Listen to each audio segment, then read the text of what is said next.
Greg Rodolfo. Good evening. Today is Thursday, May 14th, 2026. I'd like to call this meeting of the Auburn City Council to order. Mr. Clerk, please call the roll. Councilor Diego. Here. Councilor Overstreet Wilson. Here. Councilor Cuddy. Here. Councilor Clarko. Here. Mayor Genatino. Here, please stand and join us in the Pledge of Allegiance. I pledge allegiance to the flag of the United States of America and to the republic for which it stands, one nation, under God, indivisible, with liberty and justice for all. Please remain standing for a moment of silent prayer or reflection. Thank you. Please be seated. Public announcements. Thanks, Mayor. Just a couple of announcements this evening. The first is that the next Zoning Board of Appeals meeting for the City of Auburn will be held next week on Monday night, May 18th, 2026 at 7 p.m. The Zoning Board meetings are held here in Council Chambers at 24 South Street. That meeting is 1 week early this month, due to Memorial Day being the following week. And in particular to Memorial Day, which is Monday, May 25th. Our annual parade is that day and starts at 11 a.m. The pre-registration to be in the parade deadline is tomorrow. So last minute entries, you have till the close of business on May 15th. There's already quite a bit of registration that's already occurred, but anybody looking to register at the last minute for the Memorial Day parade, please do so by Friday, May 15th. And that's all I have today. All right, very good. Thank you. This evening we have 3 proclamations. We're going to start with Apraxia Awareness Day.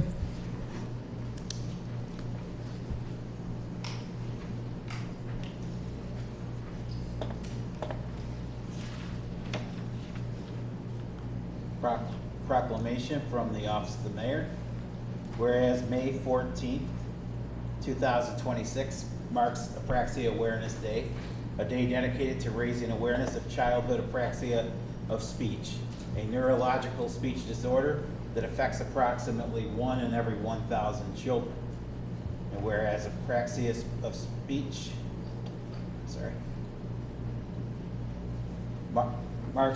makes it difficult for children to plan and produce the movements needed for clear speech, often requiring years of intensive specialized therapy. And whereas children with apraxia may experience challenges not only in communication but also in academic and social development without appropriate support and early intervention. And whereas increased public awareness and understanding are essential to ensuring that children with apraxia receive the services, patience, and encouragement they need to succeed. And whereas the City of Auburn recognizes the strength, perseverance, and support for them each day.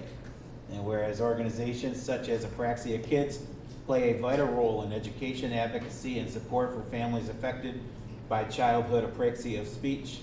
And now therefore be it resolved that Mayor Genatino, members of the City Council, on behalf of the citizens of Auburn, does hereby proclaim today, May 14, 2026, as Apraxia Awareness Day here in the City of Auburn.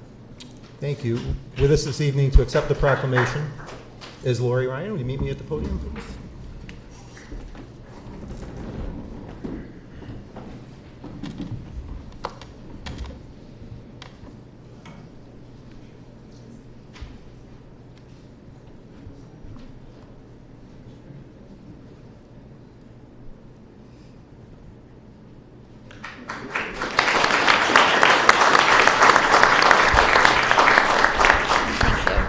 Thank you. I just want to say quick words.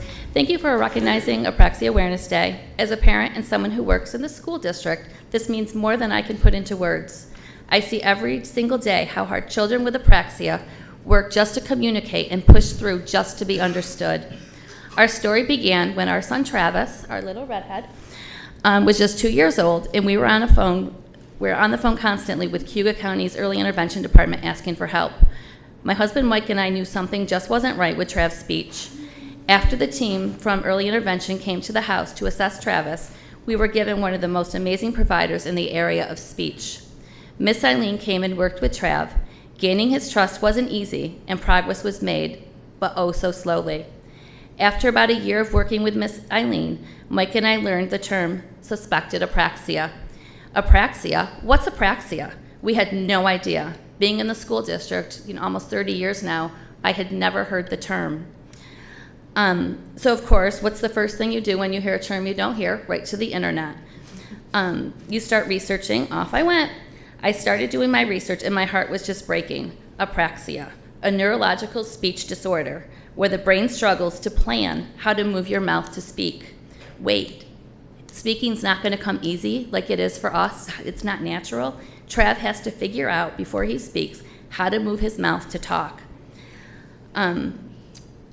It's a neurological speech disorder, and it only affects 1 to 2 children per 1,000 children. How is this even possible? By age 4, it was off to Rochester that we went, and we needed answers. Trav was talking. He talks nonstop, but it was so hard to understand unless we knew the context of what he's saying. Even now, he'll go to school and he'll talk to us about, how was his school day, but unless his teacher sends me a message sometimes, we don't really understand what he's trying to tell us. In Rochester, we worked with a SLP who officially diagnosed Trav with moderate apraxia. Now remember, until all of this occurred, I'd never even heard the term apraxia, let alone the struggles coming our way. I'll forever be grateful for all the professionals who have worked with our family and those who will continue on with us for this lifelong journey of learning how to move your mouth to form words just so they may or may not come out correctly. Can you imagine what this feels like for a child? They understand what you are asking them. They know what they want to say, yet when asked a question, they may or not be able to come up with the words to respond, or the words may just come out wrong. And then, because it takes a while to form the words to respond, the child will shut down or become extremely frustrated. A problem we have in our home is that we have 2 kids who love to talk, but one who struggles more than the other to come up with his words. The interruption while the other is trying to form the words to speak causes so much frustration, which results from hearing, "I'm trying to talk, just stop talking so I can talk." It's constant. One of the biggest gifts that we can give to children with apraxia is patience. We don't want to interrupt them. We want to allow the child to express themselves and not to talk for them. We want to give them time to express what they want to say. I saw this example online, and I just want to share with you what I assume goes on in Travis's mind when he's talking. At 7 a.m., I wake up from a dream about a dinosaur in a party hat. It's so funny. Mom is going to laugh. I find her in the kitchen, and I try to tell her everything. She catches the word dinosaur, yes, but the party hat is lost somewhere between my brain and my mouth. I point to my head. Big head? No, party hat. I try again. She tries again. We always get there eventually. It just takes a while. She laughs when she gets it. It was worth it. By 9 a.m., I get to school. First up is reading time. My stomach turns in knots. I know these words. I've read them before. I know what they mean. But my mouth won't make the sounds come out right. It's not like forgetting the word or the sounds. It's like my mouth and my brain just aren't talking to each other. I can see my teacher's face change, like she thinks I don't know the words. I do know them. I just can't show her. By 11 o'clock, I go to order my lunch, and I want the sausage roll. I've practiced it in my head. Sausage roll, sausage roll. I know what I want to say. I get to the front of the line, and I try. It doesn't come out. The lady is looking at me. Someone behind me sighs, so I say apple. Nobody knows. Nobody sees it. I just eat the apple. By 12 o'clock, my legs hurt, and we have sports now. I try to tell my teacher, I need to sit out a sport because my leg is sore. She lights up, yes, sport is next, go grab your hat. She walks away happy. She didn't understand me. I go and get my hat. 1:15, it's lunchtime. My friends are playing tag. There's no scripts, no ordering, no waiting for me to say something correctly. It's just running, and I feel my whole body relax. I hold on to this feeling as long as I can. It's 2 o'clock. I'm so tired. When I'm tired, talking gets harder. It's like my mouth stops cooperating, and I don't say much more today. Once I heard someone say, I get lazy with my speech. I think about that a lot. I'm not lazy. I'm exhausted. And by 8 o'clock, it's bedtime. Nobody saw how I worked today. the lunch order I gave up on, the things I tried to tell my teacher, the words I practiced in my head that never made it out, but I did it. I did all of it. That counts for something, even when nobody knows. So that's just a little bit of what we're experiencing, apraxia. I don't know how many people in here have heard the term before, but I can't thank you guys enough for all recognizing Apraxia Awareness Day. This recognition will help bring awareness, patience, and support, not just for our family, but families in our community. Thank you for honoring this day. Thank you. Thank you.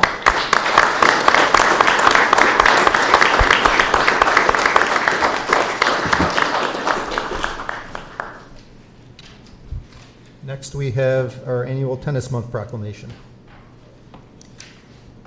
Proclamation from the Office of Mayor Genatino, whereas on May 21st, 1881, the United States Tennis Association, originally known as the United States National Lawn Tennis Association, was founded in New York City to create rules and standards for the emerging game of lawn tennis. And whereas the USTA is the nonprofit national governing body for tennis in the United States and leads the promotion and growth of the sport at every level of play. Whereas the USTA is the largest tennis organization in the world with over 550,000 members from every corner of the country. And whereas the USTA proudly partners with local tennis programs to showcase the importance of health, social, and educational benefits of tennis and make the sport available to everyone regardless of age, environment, condition, or ability through its USTA adaptive grants. And whereas the latest research by the Physical Activity Council shows that more than 27.3 million Americans played tennis in 2025, an unprecedented 6.2% increase in participation over 2024 and the highest number of players since the study began. And whereas by increasing the accessibility of tennis for citizens, the city of Auburn, for citizens of the city of Auburn of all ages and abilities, the USTA has contributed to making our community happier and healthier. And whereas the USTA has declared the month of May as National Tennis Month to encourage players, organizations, facilities, retailers, tennis manufacturers, and more to promote local programs and activities at parks and facilities to showcase tennis and spread the word about the sport and its benefits, and to help players and non-players alike find courts and play opportunities in their communities. And now therefore be it resolved, Mayor Genatino of the City of Auburn, New York, on behalf of the members of council and citizens of Auburn, hereby recognizes the month of May 2026 as National Tennis Month here in the City of Auburn. Very good. With us tonight is Terry Byer.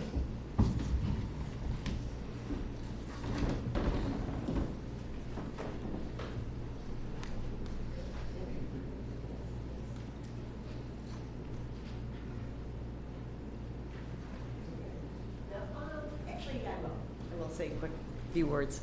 Thank you very much for the City of Auburn recognizing tennis.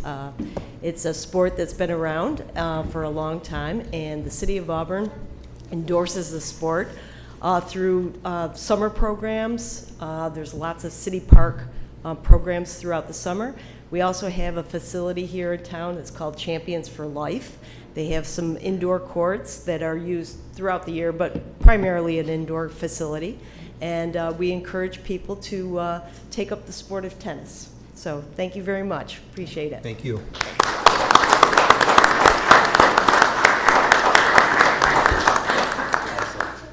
Mayor, before we move on to, I'll just let everybody know that we have received notice that the city has received a USTA grant again this year to help with summer tennis programming during summer rec program.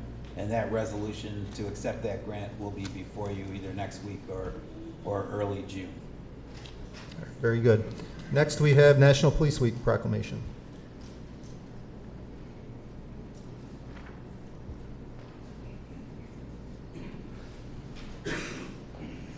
Proclamation from the Office of Mayor Genatino.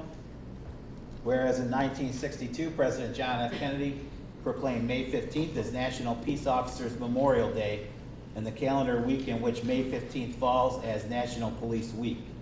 And whereas established by a joint resolution of Congress in 1962, National Police Week pays special recognition to those law enforcement officers who have lost their lives in the line of duty for the safety and protection of others. And whereas on Peace Officers Memorial Day, in honor of all fallen officers and their families, United States flags should be flown at half-staff. And whereas the International Association of Chiefs of Police has declared law enforcement officer safety and wellness a top priority, and the IACP Center for Officer Safety and Wellness promotes the importance of individual, agency, family, and community safety and wellness awareness. And whereas there are more than 800,000 law enforcement officers serving in the communities across the United States, including the dedicated members of our City of Auburn Police Department. And whereas the members of law enforcement agencies in Auburn, Cuba County, and New York State play an essential role in safeguarding the rights and freedoms of our citizens. Now therefore be resolved that Mayor Genatino, on behalf of the members of council and citizens of Auburn, does hereby proclaim that May 11th through May 16th be recognized as National Police Week here in the City of Auburn. Thank you. With us this evening is Chief Matt Andrasco. Chief?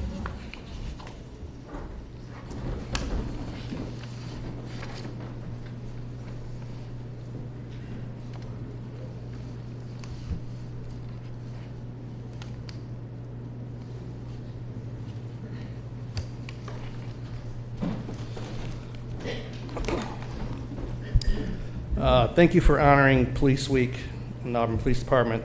The men and women in our department do an excellent job protecting us day in, day out. They do a stellar job building relationships with our community. We always give 110% with our tour of duties, and we'll protect every member of the community.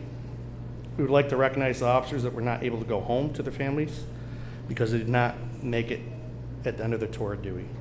This is the reason for Police Week, and this is the reason why I'm accepting this tonight. So please, in your own time, in your own way, thank those police officers who gave the ultimate sacrifice who are no longer with us. Thank you, Chief.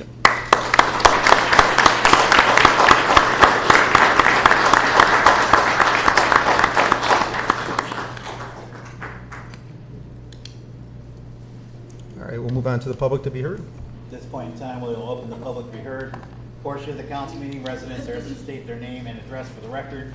Please keep remarks to 3 minutes or less, and please observe commonly accepted rules of courtesy and decorum. Thank you. Is there anyone wishing to be heard this evening? Mr. Udall.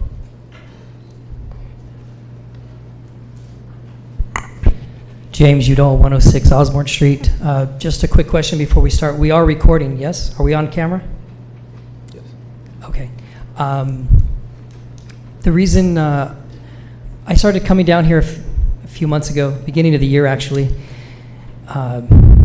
asking for an update to a tax assessment discount program for some 800-odd senior and disabled homeowners, households here in Auburn. There hasn't been much action on that, but it's made me come down here week after week after week, and as you listen and you hear things, you know, it's not hard to go down the rabbit hole, like you know, hearing everything that's going on in the city. You know, and then when you start speaking the truth, other people reach out to you because you've created a safe space to speak the truth. And you know, most recently, the truth that came out last week with regard to the firefighters contract was very interesting and you know, perplexing to me. The concern in the city and the people that I'm talking to online is that because of the contract, it's ironclad. The firefighters union may not be able to reduce the size of the force or conform to the budget cuts that the city managers requested. And this is going to mean that there's larger budget cuts from other departments, maybe the police, the DWP, or maybe the homeowners of Auburn. These disabled and senior homeowners that I'm talking to are going to have to pay even more tax. From an optic point of view, the firefighters contract looks bad. It's a badly looking contract. I've looked at it. On the city side, there were 5 negotiators that signed off. 3 of the people representing the city that were supposed to be looking out for the taxpayer are either current or ex fire department personnel. It's like negotiating with the fox to guard the hen house. It doesn't make any sense. On the on the other side of the contract, on the union side, there's clearly somebody that's related to someone who was our sitting mayor, who was a sitting council member back when this contract was done. I looked at the city's code of ethics. 30 seconds. The mayor probably shouldn't have introduced the bill, or let alone vote on it. It looks bad. And I would think that hopefully when this new contract is negotiated, that the same mistakes are not made the second time around, because the people of Auburn who count on these services, and especially the police, and the taxpayers, they deserve a better break. They deserve better than what they got, I think. Thank you. Thank you. Is there anyone else wishing to be heard this evening? Yes, sir.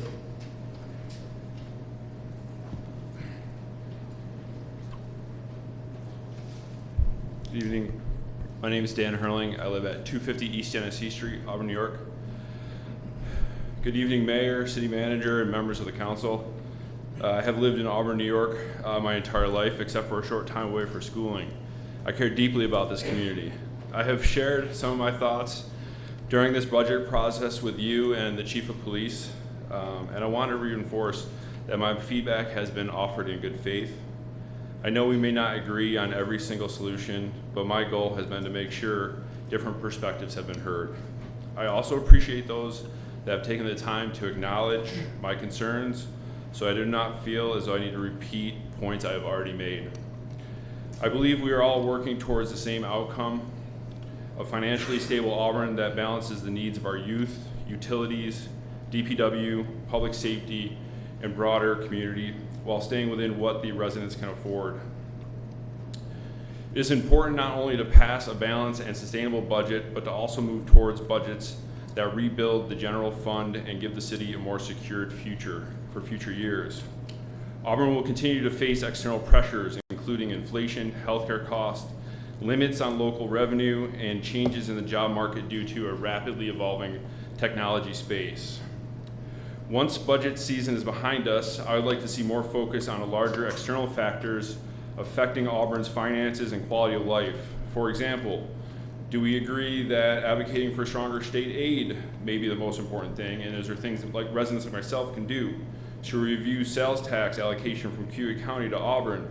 Are there healthcare costs or household income levels that we need a more united strategy on? I do not pretend to have all the answers, but I believe Auburn would be stronger if we unite around one or two external priorities that we all can agree upon, or most of us. As a resident, I'm willing to help by contacting my state representatives, writing letters, speaking up, and amplifying the city's needs, but I need to know where that effort would be most useful. When I provide internal budget perspective, I do that as an individual resident. But when it comes to external issues, I'd prefer to help as a part of a broader community effort. So my request is simple. I ask council and city leadership to identify a short list of commonly agreed upon external priorities that residents can help advocate for, or point us to an existing list if one already exists. We may not agree on every internal budget decision, but I believe we can identify issues we can unite around and bring more support and resources back to this amazing Auburn community. Thank you. Thank you, Mr. Hurling.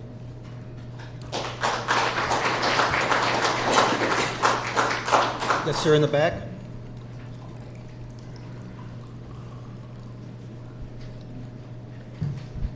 Good evening. My name is Walker Goodemote. I'm at 60 Mary Street. My colleague Jenna Powers sends her regrets that she cannot be here tonight. I'm here again to talk about the flock cameras. I want to urge the city to drop its improperly procured contract with the flock group. In past meetings, I've spoken about how flock cameras unnecessarily violate our privacy and my unease the fact that a private company with no connection to our community has access to these cameras that are constantly recording. I wanted to give an example of some of Flock's irresponsible behavior. During a sales pitch demonstrating their product, Flock accessed cameras outside of Dunwoody, Georgia, which is outside of Atlanta. Reporting from 404 Media revealed that among the cameras accessed for this sales pitch was one inside a children's gymnasium and another inside a pool. They were using this to sell their product, accessing these cameras while selling their product for a sales pitch. These cameras were owned by a private organization, not a municipality. But what does it say about the Flock company that they're accessing these cameras in private sensitive areas for a sales pitch? Doesn't scream responsible to me. Flock cameras have also implemented a new audio recording feature that can be turned on without hardware updates, meaning they just have to push a button. They don't have to install anything new on the cameras. I want to make it also clear that my issue is not with APD. It is with the company of Flock. And regardless of what this city has an agreement with Flock, and we still have yet to see that, I look forward to the report that's forthcoming that the council has talked about. We cannot trust the Flock group to do the right thing with the footage they have collecting. I also wanted to thank council for putting us on the agenda tonight and the presentation from the chief tonight, so thank you for that. And last meeting, the last thing I want to say is that Councilor Overstreet Wilson expressed that these cameras, her hope that these cameras could be turned off until a solution, legislation could be found. I think that's the right move, and I hope to see that happen. Hope to see some clarity and an eventual end with this contract with Flock. Thank you. Thank you, sir. Yes, ma'am? Yeah.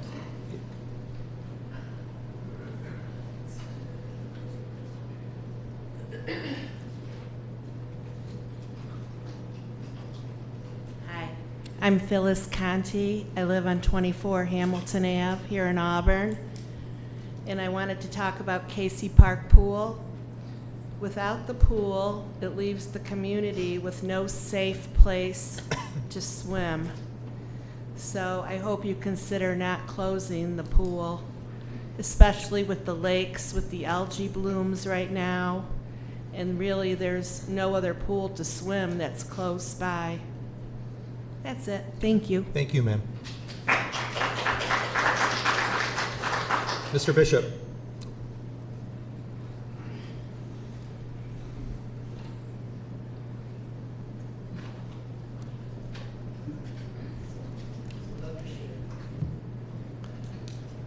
Hello, my name is Andrew Bishop, and I live at 19 Bradford Street. Here I am again with my sign, Mr. Mayor. Welcome to Auburn. Don't drink the water. As we all know, that lawsuit's going forward.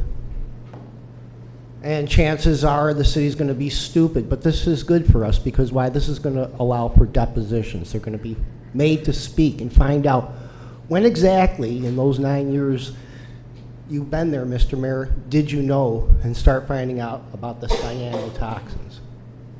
Now, I'm sure in closed quarters, outside of hearing, there may be some talk now of using reverse osmosis. What's the next thing? Because that lake's not getting any cleaner. And, how many times have I come here and talked about how we can do a simple $3,000 test, stable isotope analysis? We can find out exactly who the culprits are who are fouling Wasco Lake and in what ratio. It's just like the police. Just like all those police officers, they know DNA testing. This is the same exact thing. That is a crying shame. Now I'm going to put it to the city. I'm going to put up the $3,000 myself, so that nobody can claim that I polluted the test or I was trying to pull some shenanigans and break the law. All I want to do is find out who the culprits are. It's like the police, you know. You know, here's the thing. I got a shirt on. Yeah, you're out of order. You told me before I'm not allowed to look at those people. I'm not looking at them. I'd rather look at you because I want to look you in the eye. Because I'm concerned about these people. And even you, Mr. Mayor, even you, because why? You've been showering it and drinking it for all these years. And I notice most of the time you guys are not drinking from those carafes from the cities. It's bottled water. Why is that? I think a lot of people here would agree. They'd rather not take that chance. They can't all afford reverse osmosis. They don't appreciate being doxxed. They don't appreciate being told you're out of order and being let out of here, even though they broke no rules and no law. These people are voters and they're taxpayers. 30 seconds. I'm not here to talk about how many times the city has let me down on like those FOIL requests that I've asked, so we can find out where that $500,000 is going. Why? I'd rather you didn't, because then this way I get to show up here every week and ask about why my FOIL requests and Mr. Udall's and others have been ignored. That's why we're here, Mr. Mayor, because we want a response from the city. Thank you, Mr. Mayor, members of the City Thank Council, you, members Mr. of the Bishop. public. Always a pleasure. Anyone else wishing to be heard? Mr. Steigerwald. Dave Steigerwald, 452 North Seward Ave, Auburn, New York. I'd just like to give you a statistic here. I'll take it at face value. It's off of Facebook. New York lost 892 companies and $47 billion in income. IRS migration data confirms this exodus is real. Out of those 892 companies, Florida gained 341, Texas got 187, North Carolina got 129. I don't know if that's all of them, but there is an exodus in New York State. I think we're all aware of it. So bear that in mind. And we're doing the same thing. We're losing here in Auburn to our population. It's not growing. It's stagnant or it's receding. That's all. Thank you. Thank you, Mr. Steigerwald. Ms. Seneca, did you want to speak? Yes, ma'am.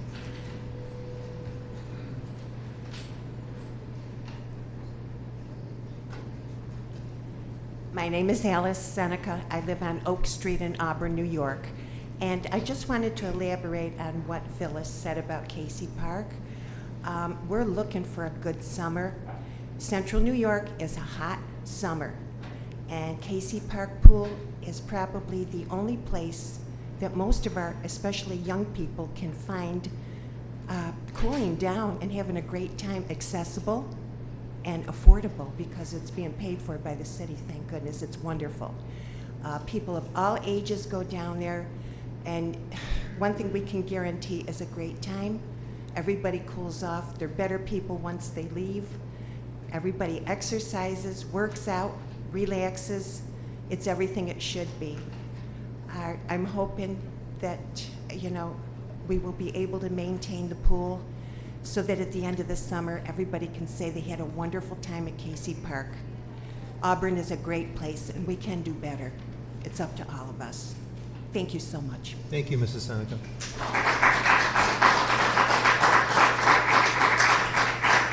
Is there anyone else wishing to be heard? Yes, in the back. Hello there. My name is Randy Thornton. I'm over on 25 Sheridan Street. Hello, Professor Overstreet Wilson. I am a concerned resident about the flock program. I only found out about it recently, but the lack of transparency by a company that is collecting private data of citizens is a concern. I'm glad to hear that it's receiving attention by the council, and I look forward to hearing more from all of you. Thank you. Thank you.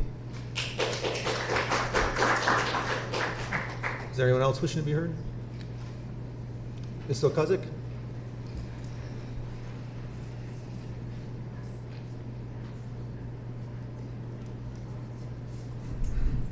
My name is Pam Okosik, and I live over on the west end of Chapman Avenue. So last week, Officer Bonifano stood up here and talked about how the police department demands respect. So I just want to say, I think too many times the police department fails to remember where they are in Auburn. This city has so many military members, correction officers. We have a facility right here in the dead center of town that is a maximum security prison. We also have a medium security prison in Moravia that have been here since the 1800s. Our correction officers go into that prison, and we have members that sit on this council that were correction officers for years. And he talks about how their families miss Christmas, birthdays, anniversaries, everything like that. Do you know when correction officers leave correction what their life expectancy is? Their life expectancy once they retire with 25, 30, 35 years is less than 5 years they're expected to live. When they go into our prisons, they don't go in with cars, they don't go in with guns, they don't go in with bulletproof vests, they don't go in with tasers, they don't go in with batons. They go in with their pants, their shirts, their shoes, and if they're lucky, latex gloves. And every day they get urine thrown in their face, they get feces thrown in their face, and they don't have a right to ask to find out what type of diseases those inmates have. And they do it, and they don't ask for thanks. They don't ask for respect because it's their job. And they do it for years. They go through the same training as any officer. And some of these guys, every one of them goes through on-the-job training, and most of them gets into New York City. And they go to either Sing Sing Correctional Facility or they go to Fishkill for the criminally insane.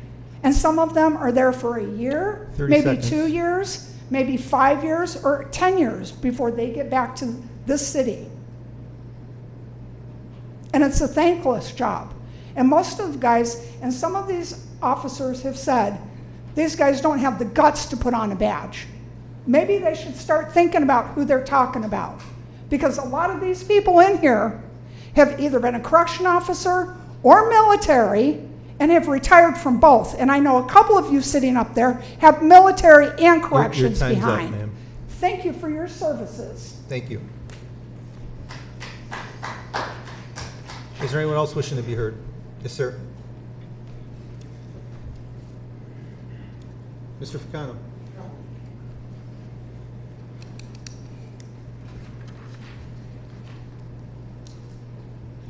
It's been a minute. My name is Lon Fricano. Live at 321 Bacchus Road, Cayuga. Mr. Udall beat me to it. I was going to say I know this meeting is being recorded, so I'll be brief. As an Auburn taxpayer, I have a few suggestions you may want to consider given the current financial crisis. As I see it, the basic underlying problem is government overgrowth. Let me explain. Having studied the history of Auburn, one thing is patently clear. Auburn's heydays were in the past, and they had a direct correlation to capitalism and free market enterprise. Some of our nation's most significant economic companies were born and grew here, with huge benefits both locally and nationally. As we look at Auburn now, what do we see? A crumbling business environment, a dwindling population, and severe consequences for merchants, service providers, restaurants, and employment opportunities. Many are already delinquent in taxes, and now are facing a sharp increase in taxes. The current approach will result in higher fees, another form of taxation, higher costs of living in general, and the continued exodus of families and retirees from Auburn. Pardon me, I got a frog in my throat. In short, we have a catastrophic failure in leadership, honesty, trust, and competence in local government. Also, we see a diminishing quality of life for our communities while prices soar.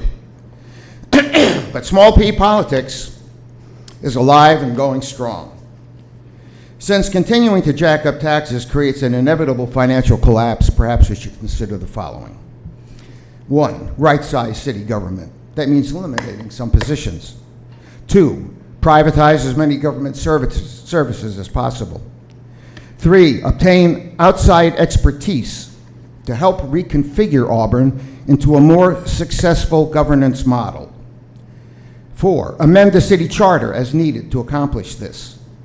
5, ensure at least two-party governance to avoid the consequences of prolonged one-party rule, which always turns out badly. Stop chasing, number 6, the pie in the sky, 30 which seconds. concentrate, reclaiming my time. Stop chasing pie in the sky and concentrate on your crumbling infrastructure. If you don't know how to solve Auburn issues, perhaps a few resignations from office should happen. Feel free to call me if you have any questions. Thank you.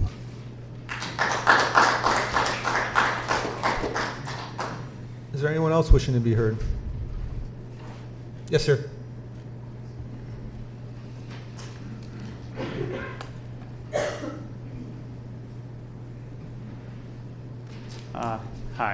My name is Paul Farinelli, and I live at 20 School Street in Auburn, New York. I want to both urge the council yet again that they consider canceling the improperly procured flock safety contract, but also offer my thanks for putting us on the agenda tonight. I also just wanted to briefly go over a few examples of pretty egregious errors caused by flock safety's technology. One, Texas police used flock ALPRs to track a woman who had an abortion across state lines. Two, a police officer used flock safety ALPRs to stalk his estranged wife in Kansas. Three, a police officer accepted a bribe to run a woman's license plate in Georgia. Four, a police officer used ALPRs to stalk his ex-girlfriend in Ohio. Five, California agencies keeping data longer than, longer than necessary and sharing it with unauthorized agencies. And five, police in San Diego County have been revealed to be breaking the law, sharing drivers' data, etc. Those are just snippets in the interest of brevity, but thank you, and I look forward to our time on the agenda later. Thank you. Is there anyone else wishing to be heard?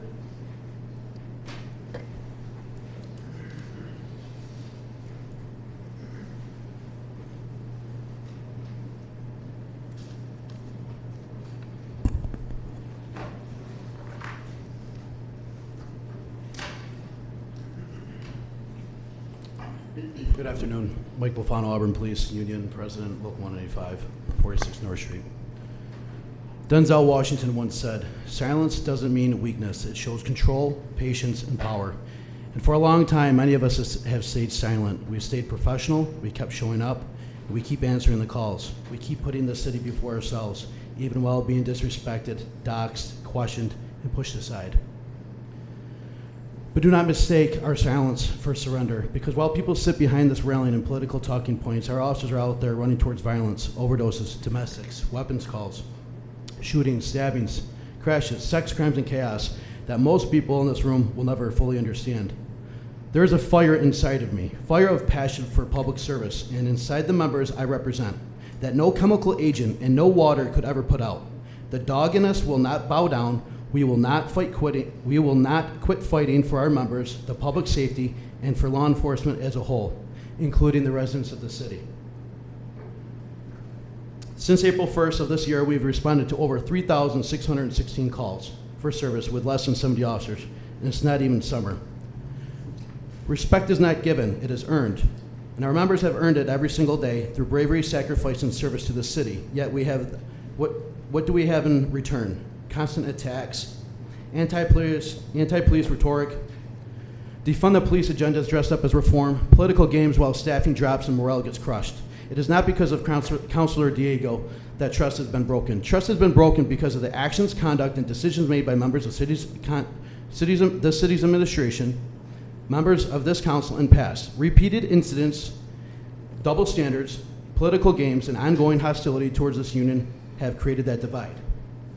When union members stand up for themselves, advocate for public safety and city residents, and defend the people they represent, they should not be targeted, punished, mocked, or subjected to union bashing because they choose to speak the truth. That is not leadership, that is retaliation disguised as politics. Public safety should never be one political party versus another. The people who protect this community should be honored and supported by everyone, regardless of politics, but in your rhetoric encourages defunding police, weakening departments, or demonizing the very people standing between order and chaos. Then you have no business lecturing anyone or us about public safety. You keep kicking the can down the road. You keep ignoring warnings. You keep showing a disgusting lack of gratitude toward the very people holding the city together. 30 seconds. The role of local government includes providing public safety to the community. Us, as public servants and APD officers, are tasked to do this service. As city leaders, we ask respectfully that you fulfill your obligations as we have. And thank you to Councilor Diego for being transparent when it matters most. Please do not lay off our officers or cut positions. Thank you. Councilor? Yes, I'd like to ask Officer Bufano, what in particular are you talking about? Like, what disrespect, like, are you talking about? What? Where do you want me When to have you start? been disrespected? You can just start. Have you ever shown up to a homicide? Have you ever showed up to a double fatal? Have you ever saw a dead kid? Have you ever shown up with us while we're on those scenes when the district attorney has or the chief of police has? Have any of you? I'm asking And you allow people, no, you don't interrupt me. You asked a question. Actually, you don't interrupt me. I'm answering you. No, you're not. You asked the question, Terry. I asked the He's question. answering it. It's a point of order. Let him talk. What's the matter with you? He's referring, he is not answering the question. Mr. Mayor, are you gonna allow this? When have you been disrespected? Every day with you. All right, enough. Do you want me to continue? Enough. No, enough. Thank you.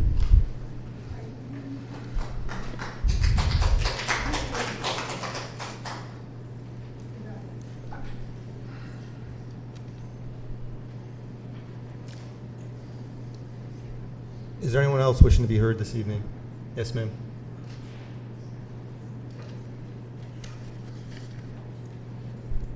Tall people. Chris Maitland, Franklin Street Road.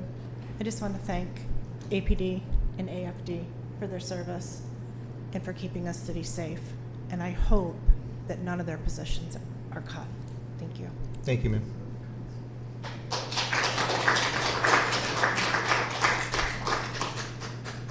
Is there anyone else wishing to be heard? Close the public to be heard. Move on to the approval of the meeting minutes from April 16th, 2026. Do we have a sponsor? Councilor Clarko, second by Councilor Overstreet Wilson. Any question, discussion, or changes? Hearing none, please call the roll. Councilor Diego? Yes. Councilor Overstreet Wilson? Yes. Councilor Cuddy? Yes. Councilor Clarko? Aye. Mayor Jennings? Aye. Approval of the meeting minutes from April 23rd, 2026. Do we have a sponsor? Councilor Overstreet Wilson, second by Councilor Diego. Any questions, discussion, or changes? Hearing none, please call the roll. Councilor Diego? Yes. Councilor Overstreet Wilson? Yes. Councilor Cuddy? Yes. Councilor Clarko? Present. Mayor Jennings? Aye. Carried. And finally, approval of the meeting minutes from May 7th, 2026. Do we have a sponsor? Councilor Clarko, second by Councilor Cuddy. Any questions, discussion, or changes? Hearing none, please call the roll. Councilor Diego? No. Councilor Overstreet Wilson? Yes. Councilor Cuddy? Yes. Councilor Clarko? Aye. Mayor Jennings? I'll abstain as I was absent. Carried. City Manager's report. Thank you, Mayor. Update on Burgess Street Culvert. The city's contractor was working to pour concrete by the end of today and finish concrete work early next week, at which point area restoration will begin. Thank you to our engineering department for staying on top of that project and working to bring it across the finish line. Just wanted to review last week's planning board applications. This is the most packed planning board agenda I've seen in years. Excited about this business development coming to Auburn. Canandaigua National Bank, a mixed-use commercial and residential project on East Hill, expansion for Builder's Choice, a longtime Auburn business, a new Marriott Town Pace Suites, Chick-fil-A, and a new medical office building that Auburn Community Hospital is developing. Lastly, but not least, thank you to my assistant, Shelley Lowe, who is retiring tomorrow after 12 years of service with the City of Auburn. Shelley is a huge help and resource to me personally and all across the organization, and we will miss her greatly. We wish her all the best as she steps out into her next adventure. Thank you. Any questions for Ms. Haynes? Thank you, Ms. Haynes. Reports from members of council. Councilor Clarko. I would just like to share one thing, and it's not necessarily directly related to City Council, but the Auburn School District has introduced unified sports at the schools, which allows for special ed students and regular ed students to play together. And I attended a game this week, and I highly recommend everybody go check out unified basketball when they start it back up again next year, or any of the unified sports. It's really a pleasure to watch, so something joyful in our community. Thank you. Very good, thank you. Anybody else? Councilor Diego? Thank you, Mayor. It's a couple little things. I left Chuck out last week. I had a whole list of people who I met with. Had met with the city clerk. Gave me a bunch of time. Went through a bunch of line items. Also got me up to date on some contracts. Appreciate you taking the time. I know everybody's busy. Met with the city manager, comptroller this week. Met with the comptroller again this morning. Like I said, appreciate everybody taking the time. Went down to the DPW. Appreciate Mike Talbot, Brian Rhodes, Chris Maywalt setting that up, so I go down and speak to the guys, spoke with them. Had a long conversation with the head of the ambulance, Keziah Sullivan. She schooled me on the financials and economics of the ambulance. Very enlightening conversation. I appreciate her taking the time. She spent about an hour on the phone with me on Sunday. I knew it was Mother's Day, but I appreciate her setting the record straight. And then we had that town hall meeting Saturday. Appreciate the city manager coming out. It was nice to hear some of the people in the community and what they think we can do or suggestion-wise. So I appreciate everybody that came out. Thanks, Mayor. Thank you. And this Tuesday, I was able to welcome fourth graders from Casey Park as Passport to History. One of the stops they make here is at City Hall. It's a great program, and I'm glad we can keep that going. Moving on to our first presentation this evening on license plate readers and flock. Chief Androsco.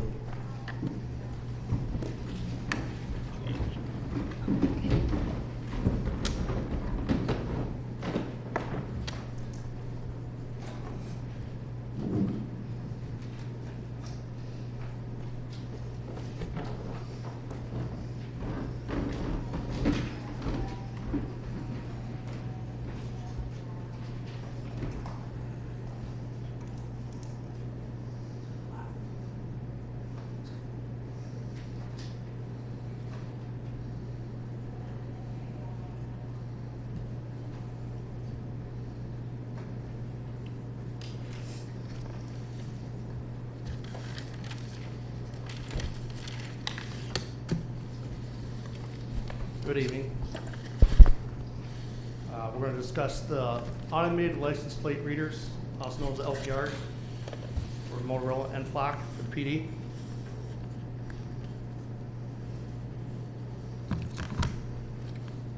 A few definitions of a license plate reader. LPR systems are used cameras and software to automatically capture, analyze, and store vehicle license plate information.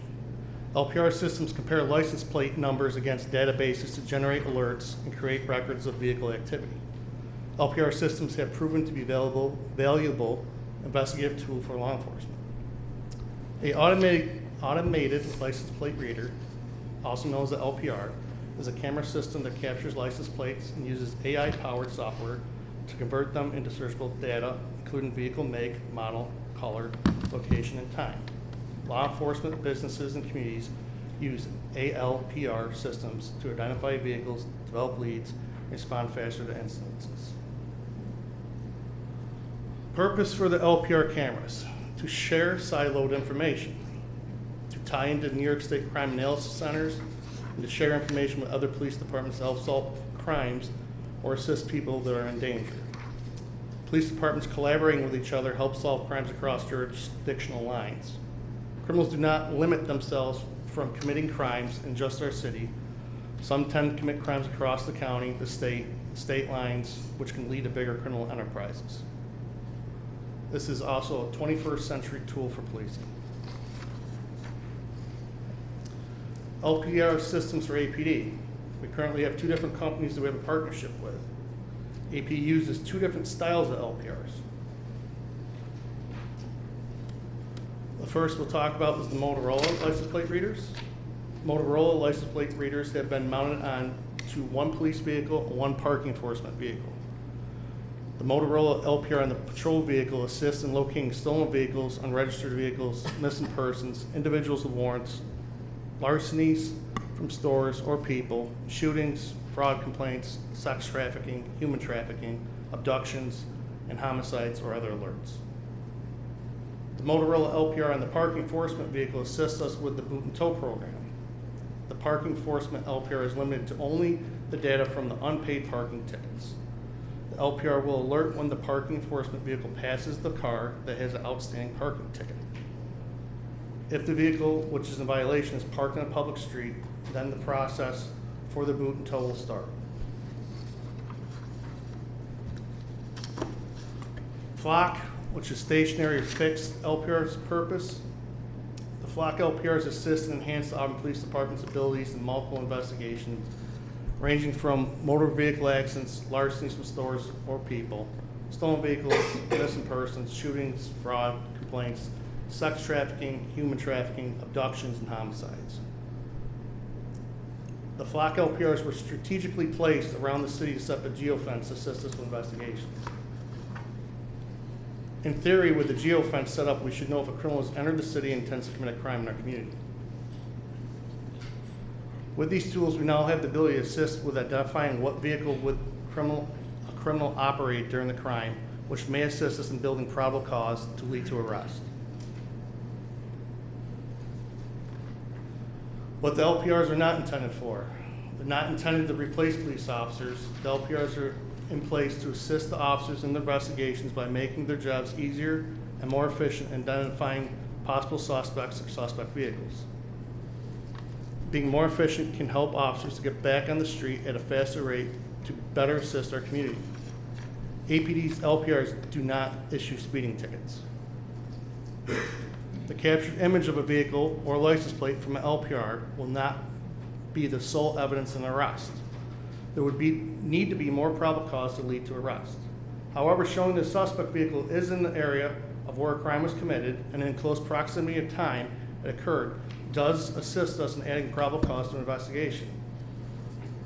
It can also identify the vehicles that are inside the city on a routine basis that may be involved in committing crimes. Law Enforcement Technology Grant, LETEC. This was a New York State funded grant for technology for law enforcement. The Auburn Police Department was awarded $122,500. We could only spend the awarded money on technology. The money could not be used for overtime for personnel or salaries for personnel. The flock LPR cameras were purchased with the LETEC grant funds. Timeline for LETEC and flock. The grant was announced in 2023. The grant was awarded in 2024. The flock agreement was signed in October 24, and the installation of the cameras was in the summer of 2025. Anybody have any questions so far?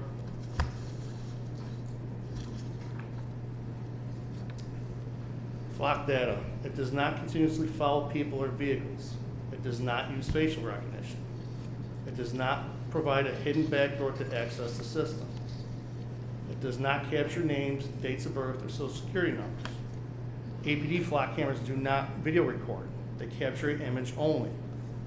In order for officers to run dates of birth, social security numbers, car registrations, they have to take an online certification through New York State. Once certified, the officer is then able to request data through eJustice.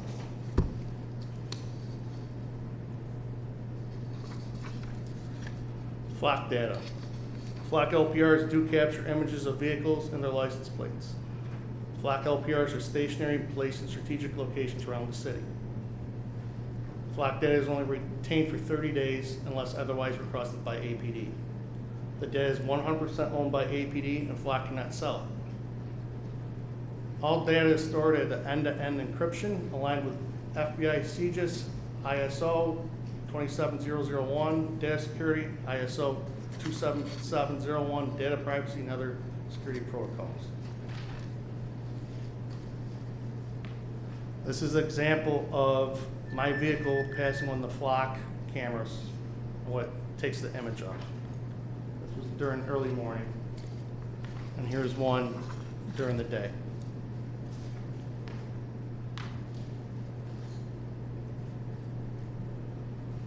Auburn Police Department. I have just a question about the pictures. When they take the pictures, can they only be taken from the rear of the car, or do they really need to take pictures of the front of the car also? So we have them positioned at this time to only try to take the rear, and that's because we're advised when a criminal comes inside the city, they're coming in at a lower rate, their adrenaline's lower, so they're probably driving at a reasonable speed. After they committed a crime, their adrenaline's up, so they're driving faster, and it might not be able to capture them leaving the city. Plus, there's states that don't have front license plates. Okay. So that's why we position them so they capture the back of the car. Okay, thank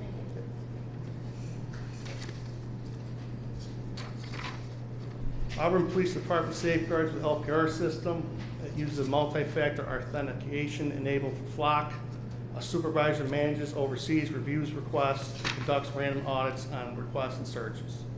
APD policy, we have a policy on it too, it's 424.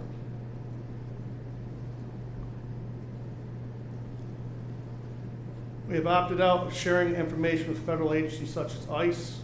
We also opted out of sharing information on anyone's search of reproductive rights centers.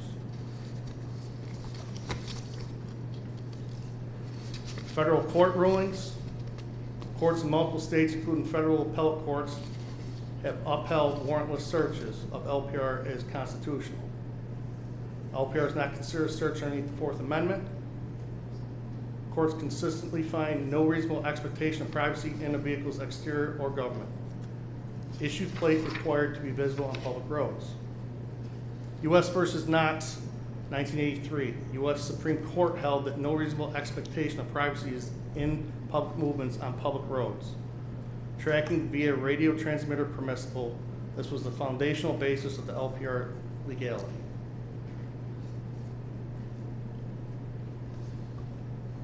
State versus Simonson. This is Washington State.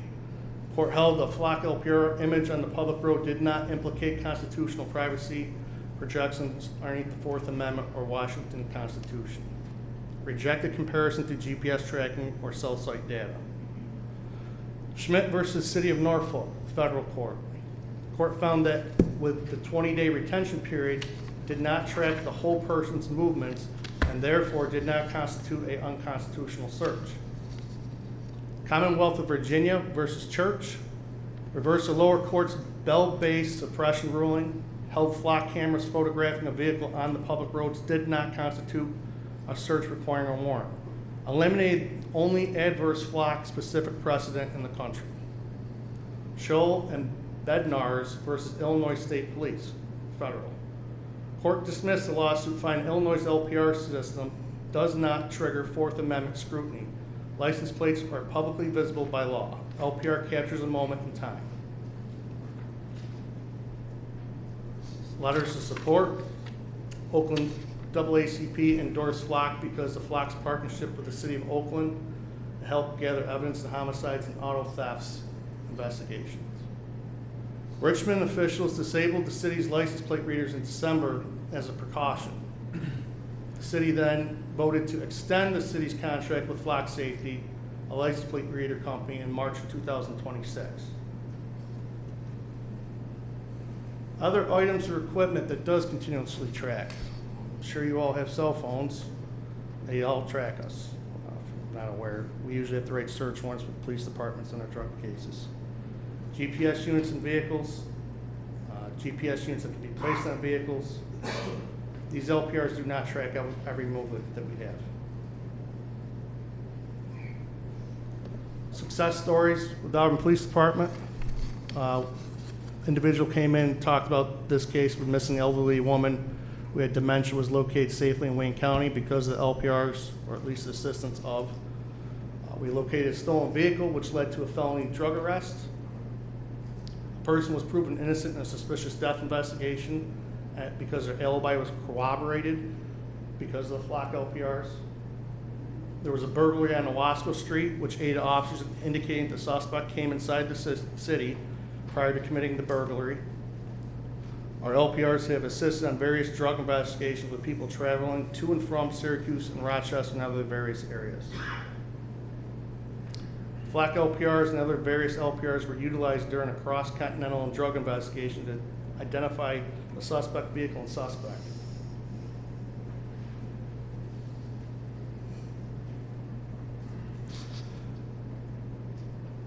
Auburn Pub Survey, do you approve of the Auburn Police using Flock cameras? This was as of April 27th, these numbers. As of today, it's changed a little bit. The yes is 53.4, the no is 42.1, and undecided is 4.5. Any questions? Questions for the chief? Go ahead, Counsel. I want to first thank you for last week for indulging my questions and my curiosity. I also want to say thank you to the gentleman that kind of set up the foundation for this presentation and for this set of questions, because this isn't about APD. It's actually about the product and how we actually got here. So going through your presentation earlier, it became clear to me that I think I was looking at the flock camera as one-dimensional. In having reviewed this, there are actually two forms of what I would consider camera type surveillance, not just the body cam. So we have a Motorola system that is also mounted to vehicles, and they're capturing different types of information.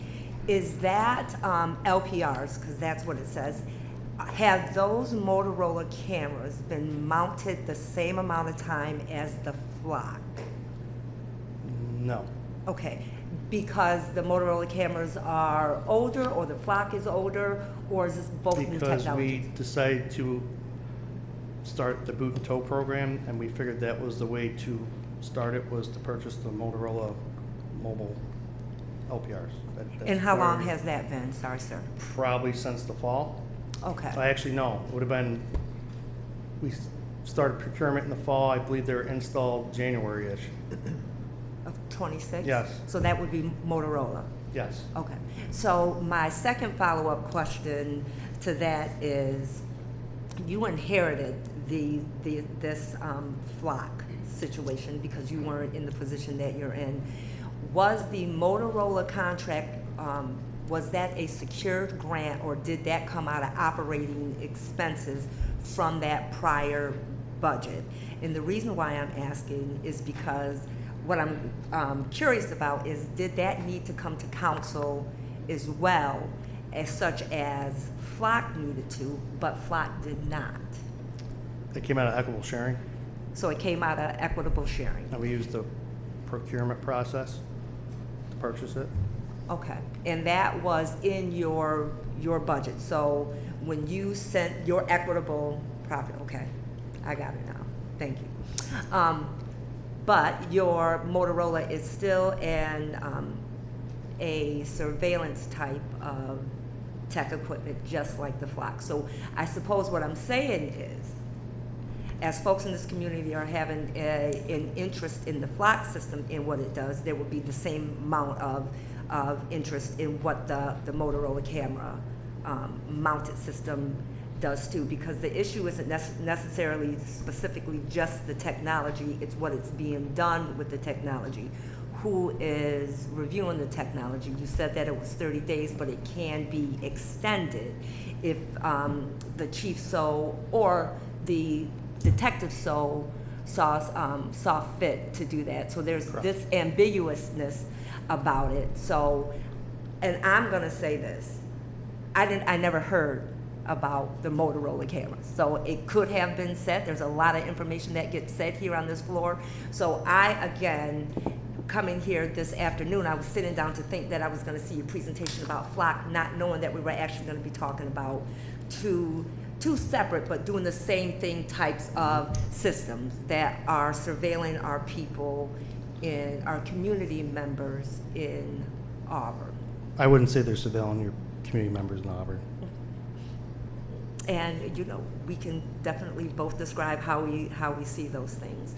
The other, I have tons of questions, and I suppose that this will be more of a conversation. And I do want to say, with all of us, I want to say thank you for indulging this curiosity from me. So if we are not selling this to a third party, can we trust that the companies that we are sharing it with, that they're not selling it to third parties? So with yes, because we own it. But also, when one of the questions came up with sharing, we'll say, federal information, whatever we enable or disable, whatever they search or request, that's all they get. So if they want to search our area for, we'll say, people who are in our country aren't supposed to be, and ICE is trying to do that, they're not allowed to do that. They don't have access to that. And same thing with the reproductive rights. So each time we disable that, whoever's searching out of state for that is no longer allowed to search that, and is no longer, they're not able to get that information. if we're sharing our data with, say, another police department because there are cross-county lines investigations happening, we're sharing that data, we're sharing that for free, right? Yes. But we don't know if their policies are congruent with our policies, and once we share it, we don't own that anymore, right? So they actually can share whatever information they get from us in this county to any other entity that they choose to, because we can't control that. No, but I wouldn't see the purpose of them sharing it unless it's for their own investigation. I think there's a lot of things that people do that most of us don't see the purpose with doing, to be quite honest. So that's why I'm saying that.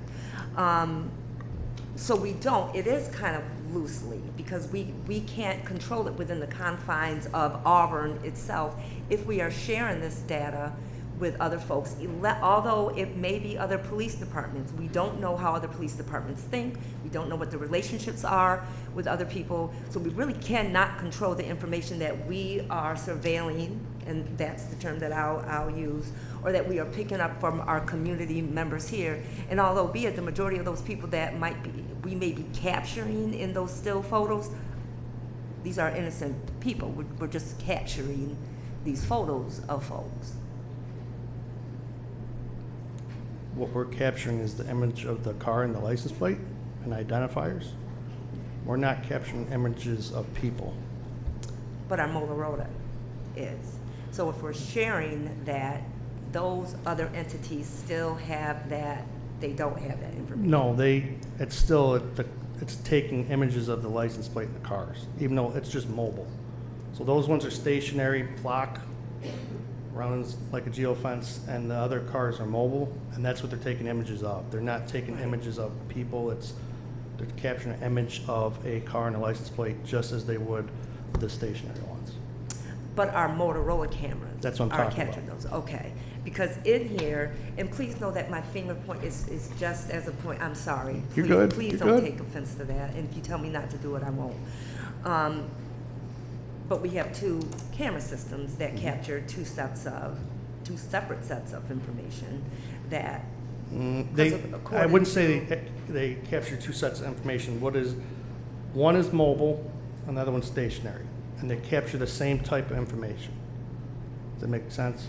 It does make sense, but in the description, as it's mobile, it catches different types of images, because it did say that it does capture pictures of people and behaviors. The Motorola one. And if my glasses had a bit of a tint, so I could have not pulled them down to read that, but that is what I believe that I see.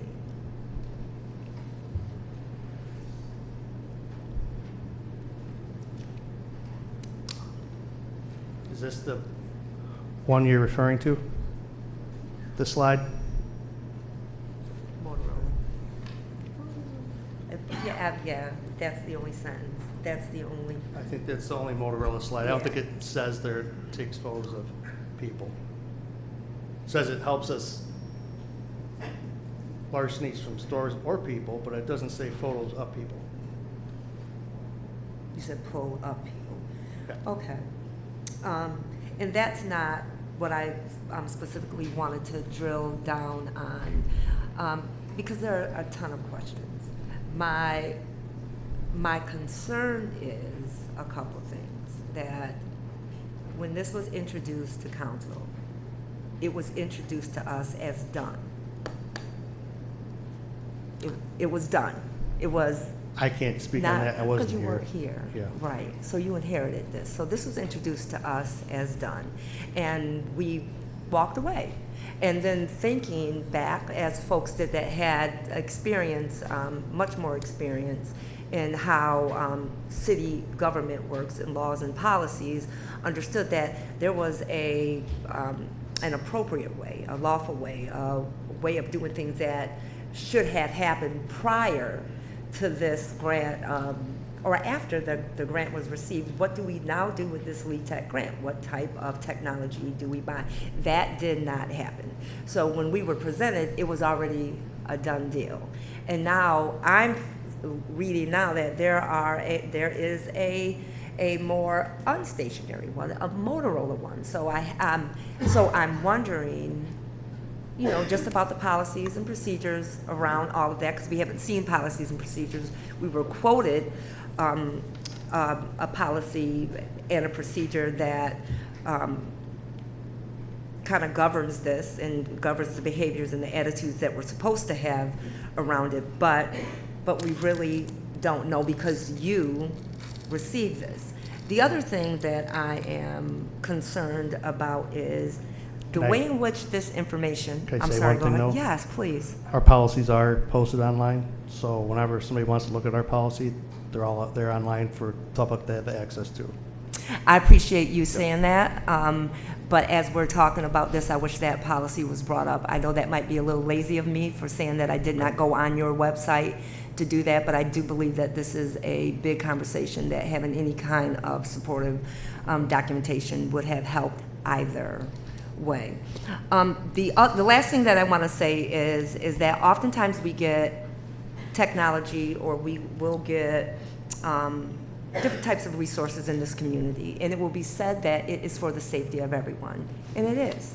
And I genuinely believe that the thought behind any types of cameras or any types of supportive uniform wear that has to be is for the support, it's for the safety of everybody that is involved. But I wonder, will this information that will be captured any way in which it will be, because I'm still not So sure we're that I talking fully about understand. a license plate now. I'm talking Total about form. all of it. I'm gonna pull this together for you. All of it is what I'm talking about, because it is all relative to how we keep folks safe in this community, because that's the purpose of the flag camera. The information that is captured, the data that is captured, will that go to also support you holding your police officers accountable when they break the law? As in taking a photo of their car and their license plate? As in a person coming in to say that a law has been broken by a police officer, will that same data be used? If a officer committed a crime, we could utilize that in a case. Yes, we would utilize that as evidence. I'm going to say this, and I'm sitting on city council, I have not seen that behavior. I have not seen that practice be done. So I'm concerned that having another resource in this community to not be used the way it should be used for all citizens in here, that it will then be Can I ask a geared question? toward, sure. How would you want us to use it against the police officer that's committed a crime? I would like any type of monies that is used in this community to be used equally. Okay, but what crime is it you think that we could utilize it for, is my question. Any crime that has been committed where a lawsuit has been filed. So usually that's a use of force, correct? Counsel?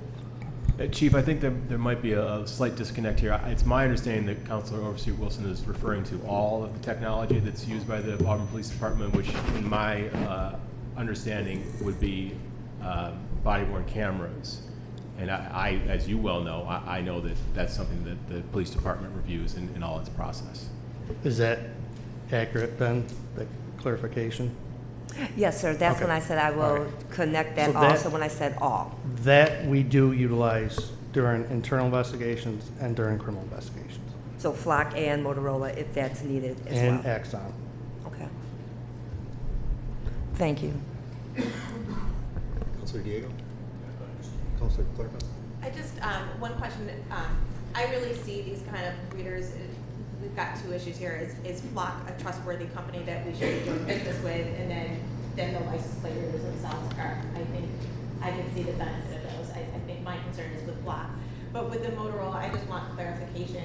The camera that's on the parking car that's used by Mr. Ubelman, that just has access to the list of people who have not paid their tickets, and it dings or gives him a notification that that car is on the road, correct? So it's not doing anything other than that? No, because he has to be a police officer to run data. Okay. And I just wanted to make sure. That's that why was- we limited it to just that. Okay, I just wanted to make sure that was clarified. Thank you. What's that, Counselor? Counselor Diego? Just one comment real fast. I agree with Councilor Clarko. This is a two-part issue is what it is right now. One thing that's been said week after week, and like I said it last week, I admire your passion for the people that are speaking against it. You come and fight for what you believe in. It's the way it should be. But I think the one part that's not accurate is when they say that this was procured illegally. That's not completely accurate. The contract wasn't. If we're talking about maybe the grant didn't go through the system the way it was supposed to be, that's a completely different story. But saying that this was procured illegally, that's not accurate at all. It's just two different situations. I think that obviously I think they're a good thing for the city. I think what the kickback is flock, and I'm pro law enforcement. I'm always going to be. If there's another system, Axon, Motorola, whatever it may be, that can run the same thing, that's something worth looking at also. What I don't want to see happen, and it's not my call, obviously, when we speak about that, taking a different system to take over these cameras, it's odd to me that as soon as something else is brought up instead of flock, then we have proponents coming here speaking against Axon. And then the next week we got proponents coming here speaking against Motorola. I think one of the people that spoke in the public to be heard last week had said, come up with an idea on how to fix it. If you're against the cameras altogether, it's probably easier just saying that. If it's just the flock, then, if we have to, and obviously it's the chief, his specialty, not mine, I'm assuming we can look at other systems that can run it that don't go against, some of the things that people are saying, and it is what it is at this point. But I just think that this is going to be more than just, hey, we should just get rid of these because it's flock. If flock is the problem, and we can all agree flock's the problem, but we like the system, the cameras and what they do, then maybe we should find another system to use them. Thank you, Mayor. All set? Sir. Counselor Cuddy? Yes, thank you, Mayor. I think that the main concern of the public was the flock brand. So flock safety. Many of the statements are concerned about privacy, and I know that you addressed that here. And but at the same time, they still do have access to that information, and it is in the contracts. And I'm also concerned with the way in which the council had not been given the full scope of what the LPRs, the flock LPRs do. This was a big grant, and I know that obviously you were not the chief at the time, but we're going to be accepting an $1,800 grant as a council by the USTA, and I do think that it is important that something like $122,000 grant be brought to the council for approval. So we do have this, and to be honest, I didn't hear about flock until the week before you gave the presentation, and that's that was the beginning. But I'd heard about it, and like that, it's everywhere. And the point being is that it is a real issue of real concern. Many members of our public have concern about the company, concern about privacy. I have concern about how it was approached, not only just in Auburn, but like in other communities, very similarly.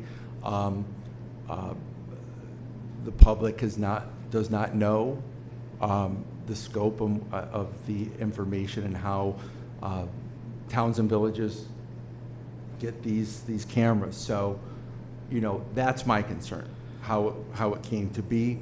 And, you know, I know that there may be, as Councilor Diego mentioned, there may be other companies that are not as problematic, but how this was brought forward to us or not brought forward to us is of concern, and I do believe that the public has raised red flags, and I just want to know that this is not something that I am a proponent of, Okay. at least this company, and how it was brought forward and how and we were left in the dark. May I follow up? Sure. The information you're referring to, again, is a photo of a vehicle and a license plate. I get it. Yep. And then the LPR, we presented that 2 budgets ago. Understood. And then I'm pretty sure Chief Slayton has presented this, whether in front or behind, and discussed it. LPR, I get it. Yep. We're talking about. We just didn't use the trigger word flock. I understand. And I didn't know what, even at that time, I wouldn't know what flock was until now. And it's everywhere. You pick up any national magazine and it's an issue.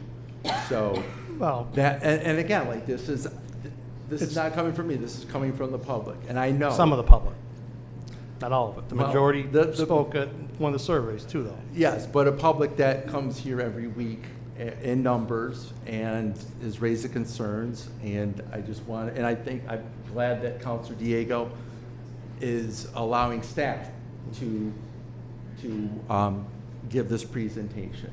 But I just think that it's important that this council does express, or members of the council does express concern that we were, in a way, left out of the process.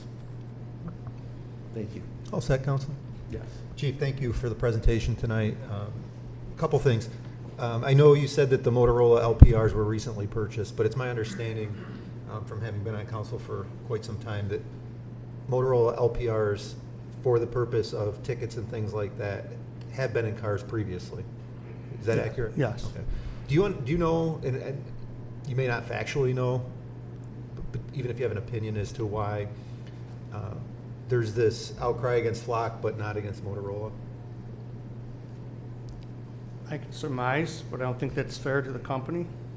Another company that would be talking to. Sure, if you're not comfortable, business that's fine. agreement I don't want to make you feel uncomfortable. I know when we were looking at LPRs, the Crime Analysis Center suggested Flock. Okay. I know the state of New York and DCGS suggested Flock, and that was one of the main proponents of why we went with them during the LETEC grant. Okay. And I asked that because I know there's been some folks that have reached out to Councilor Diego and said, I'm fine with Motorola, but I'm not okay with Flock. So I'm just wondering if you had any, I guess, career insight as to why. You know, it may be beneficial for council to see how the mobile LPRs work. Maybe that would put some people's minds at ease that it is different than Flock and taking the pictures, that, you know, the ones that Mr. Ubelman uses, it just pings. You know, it may be beneficial for us to see that. You mentioned e-justice, the system. How many officers currently within APD have access to e-justice? Every single one. That's how we run our data. Okay. And who oversees who's looking at e-justice? Who oversees, there's New York State DCGS oversees to make sure we are up with our certification. If you're talking internally, Sergeant Smith looks at our training. It's in our training files for all of our certifications, and he confirms that through CADA, which is a state-run training folder, I guess you want to refer to it as, where our training goes into, and that goes in there. So if I'm understanding correctly, every officer from the newest officer on patrol to the chief of police has access to e-justice at this time?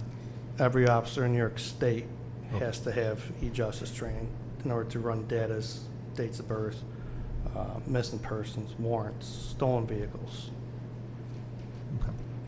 I know that FLOC is covered by a grant now. What is the cost annually after that grant expires? Well, when the grant expires, we don't have FLOC anymore. Because what we did is we paid for upfront all 4 years, and we're only in a 4-year contract with them. Okay. How many FLOC cameras currently exist in the city? 10. 10. Are there any additional that have been purchased and planned to be installed? No. Okay. Not FLOC. Okay. Others? Cameras? Yes. Not LPRs, cameras. Okay. And how are we paying for those? We paid one through the Strive grant. Okay. I don't want to put you on the spot with that because I'm sure there's some sensitive information, but as a council, I'd like to know where those cameras are planned to be put. And if you can't answer that right one, the Strive grant one is if we have an issue and there's a house that we feel there's a domestic, we're going to deploy it in the area of a troubled house, and that's what that's for, is to prevent a homicide or a physical domestic. That was the whole intent of purchase. So is it portable? Yes and no. It's more, we can put it up and then take it down. Okay. It's not like a trailer. We got to put it on a pole somewhere and then Understood. Take it down. And how many of those are you planning? We only have one right now. Okay. All right. Chief, very good. Thank you. You have another question? Yeah, Yes, one please go question ahead. there, please, thank you. I'm just piggybacking off what the mayor said.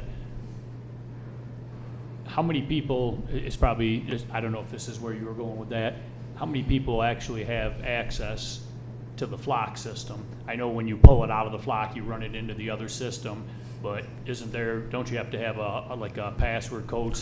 That's how, when they talk about these people that were tracking their ex-girlfriends and stuff like that, they got caught because they had to put it in the system. Yeah. And then there's a record of somebody logged in and said, hey, I just And let me state that that's dirty cops. We don't condone dirty cops, Sure. but how they got caught is because there's multi-factor systems set up in place where you have to put in a complaint number and a justification, and I'm sure they, like us, have a person overseas making sure they are doing what they're supposed to be doing. Sure. So. Yeah, and I don't want you to think that I'm insinuating that No, you do. I'm not, but you know, I heard it earlier, and that isn't on the system. I want to say that. All those examples, those were dirty police. Sure. We don't want dirty police. Sure. So. And Councilor Diego, thank you, because you did clarify what my question was. My question is basically like, who has access to that FLOC data? So every single officer does, but how they have to log in. They have a multi-factor login, and then they have to do there has to be a complaint number associated, and then there's a drop down of incident type, and then pretty much they're either looking for a vehicle type, a license plate, a combination of both, and then it will pop up date range, and then it will pop up where they hit off of the computer, the LPR system. So it will indicate which one they were at, what time they drove past that stationary system. Understood. Okay. Thank you. I have just a process question Sure. for the council. So one of the issues that has come up related to this is the grant agreement. So I just want to clarify, we have a very robust portfolio of grant contracts. We're applying for grants all the time. Some of those grants require council approval to apply. Some of them don't. In all cases, we should bring the grant acceptance to the council, and that is our typical process. Do you want to talk through, we've been writing a lot of policies lately, a policy related to grants. Do you want us to bring everyone, or just make sure that there's a grant acceptance? You talked about the USTA grant. I'm assuming there wasn't a council resolution required to apply for it, but we're going to accept it. There's many, many grants. Our local foundations don't require council resolutions to apply. We obviously will be very diligent about this as we move forward, but is there something that you want to formally adopt that requires us to come every time before we apply, or just to make sure that we come when we get awarded and need to accept it? Just give my personal opinion on it. It's probably easier that we just bring them all through the council, because this is kind of what's happening here, which we talked about. You know, the contract was quote unquote procured legally, but we never seen the grant. We didn't know about the grant, and obviously it was before my time, but it's probably easier. On the same token, you don't want to weigh down the council with, you know, Terry's got the grant for the tennis that comes every year. You know, do we have to talk about $1,800 grant? But I guess for safeguard reasons, so we never run into this situation again, maybe we should just run them all through us. For application or just acceptance, or both? I think acceptance, because obviously, I don't know if Christina's here, I don't think she wants to before every single grant, because there are opportunities where we need to act. Right. I mean, there are some grants that are like really large grants, you know. It's important to know certain grants that have a certain threshold, but if, you know, I think for the most part, you know, I think giving staff latitude to apply for grants, but if it's a huge New York State grant, or, you know, obviously there's grants that need letters of support and approval, and we've approved those kinds of grants ahead of time. But it's a matter of threshold, and I think, you know, something like $122,000 grant, and, you know, when we're going toward that would have helped. But again, there's a threshold that I think is well, you know, larger grants possibly, but for the most part, you know, for the most part, you're free to, the staff is free to apply for grants. Okay. You know, a lot of times I'm making sure to just make you aware of things in my report. Yes. You know, we'll make sure that that happens if we're applying for grants, and then for sure bring them for grant acceptance. I know our current comptroller requires those resolutions in order to recognize the grant revenue. You know, anything, we again, the typical thing is that we do this every time. We will continue to do that. Thank you. Everybody good with that? No, I have one. So this just is an anomaly. This isn't normal. This not coming to the council to be accepted. It just happened this time. This isn't just common practice that sometimes we get them, sometimes we don't. No, our common practice is to bring grant acceptance resolutions to the council. That is our common practice. And this one did not. This one did not. And when we go back to look, we don't know where the breakdown of understanding. Okay. Councilor Carnell. I just want to acknowledge that I don't think there was anything nefarious. I think it just slipped through the cracks, and that can happen when you're dealing with so many different things. I would not want to slow down our staff or anybody else who's writing grants on our behalf to try to bring more things into the city, so I would not want to applications need to come before us unless the grant itself requires it. But it's not only good to bring, I think, the acceptance here, just so we all know what's coming in and what's happening, but it's good news for the city when we get these grants, and it's nice to share that good news. So I would like to be able to continue to do that for all of the grants that come in. Thank you for the direction. Thank you. Chief, thank you. And our next presentation is final balanced budget. We have our comptroller and city manager. Yes.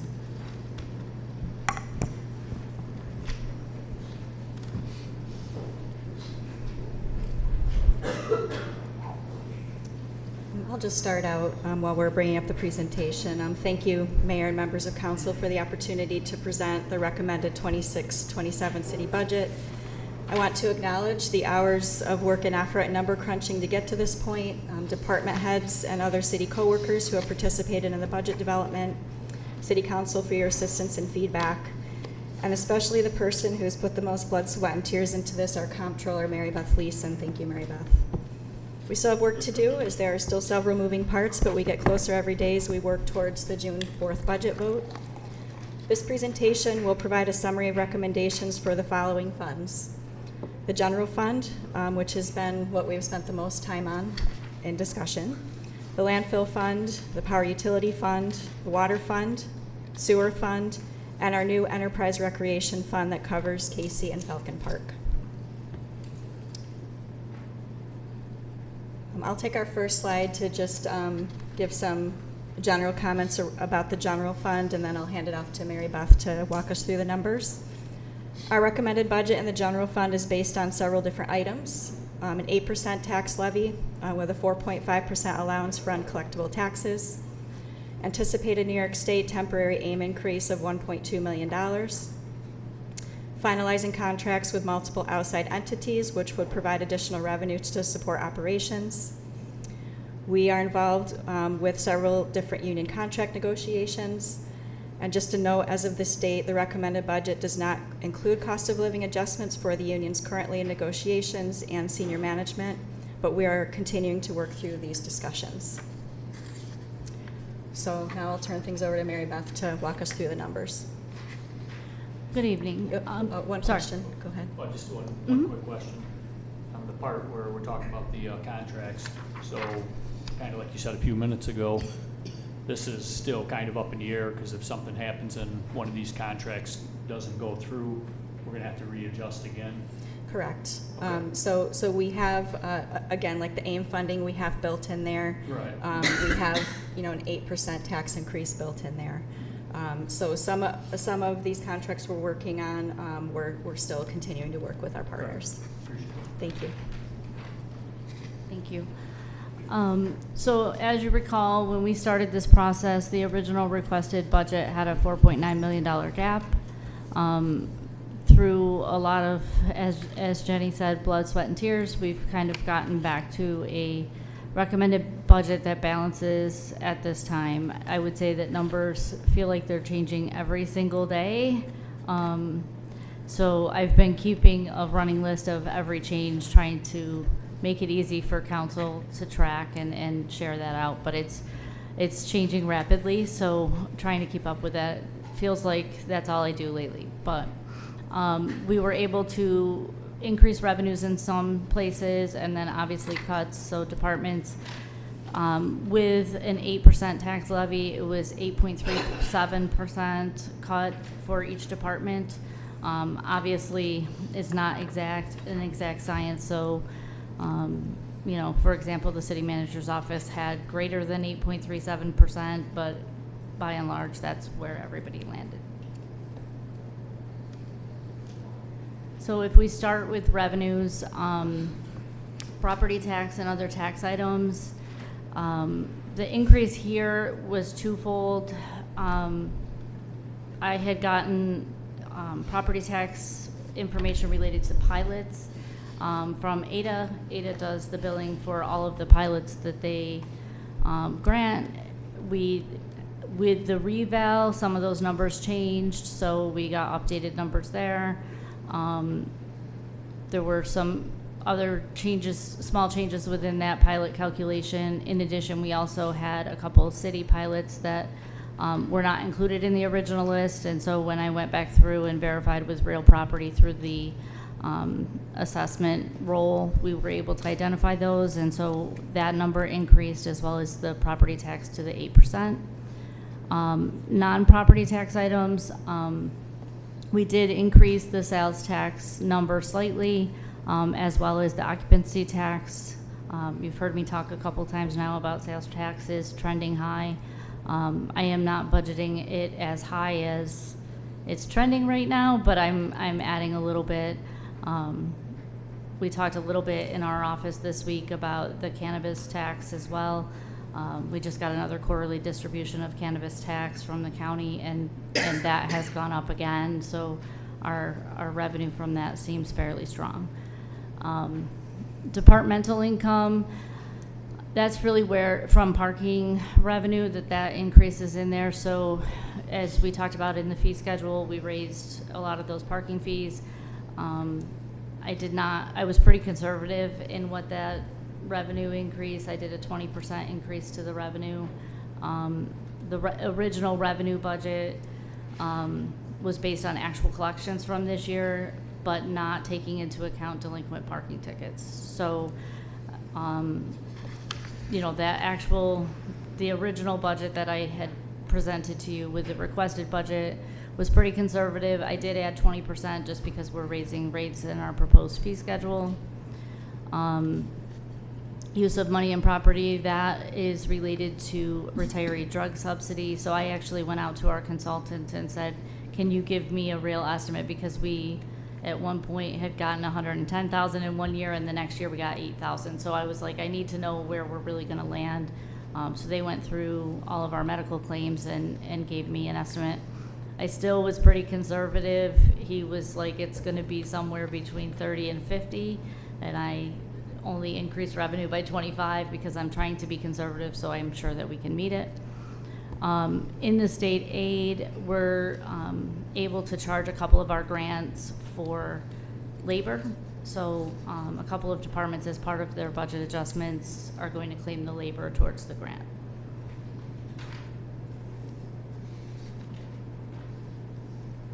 I just wanted to share with everybody at a 8% tax levy what it would mean for the average homeowner. You can see in the bottom in red, the average value of a home obviously went up with the reval, but increase in tax would be $109.19 on the average house in the city.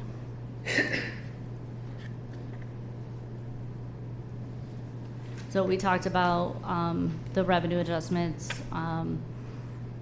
essentially 3.28 additional percentage in property tax, getting us that 547, the changes to the pilots.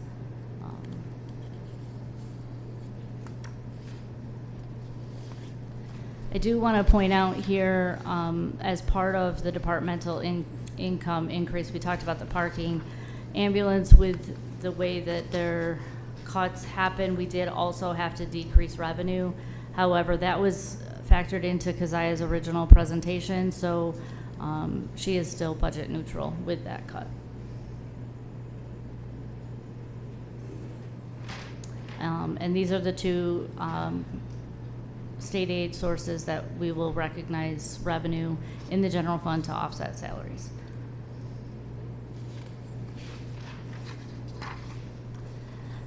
That gets us to the expenditure side. So I put this slide in really for reference point. We initially, when I presented expenses based on the categories that the state recognizes. So that's how I reported it, so you can see the change.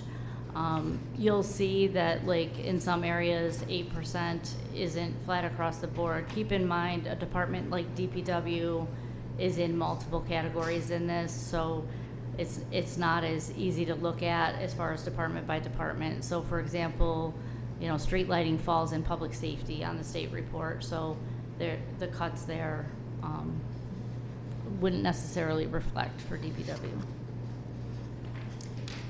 We did provide an email earlier today that has a spreadsheet by department with the current budget, what has been spent, the requested budget, and then the recommended budget for you.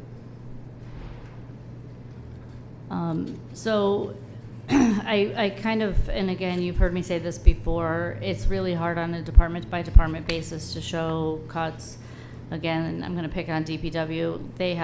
They fall in so many places in the budget that it's really hard to, like, get back to their, it would be, you know, you'd look at it as individual org code of say street lighting and not necessarily see 8%. I felt like it would be easier to look at from an overarching perspective. So in salaries, full-time salaries, part-time salaries, overtime, showing how much was cut out of those budgets.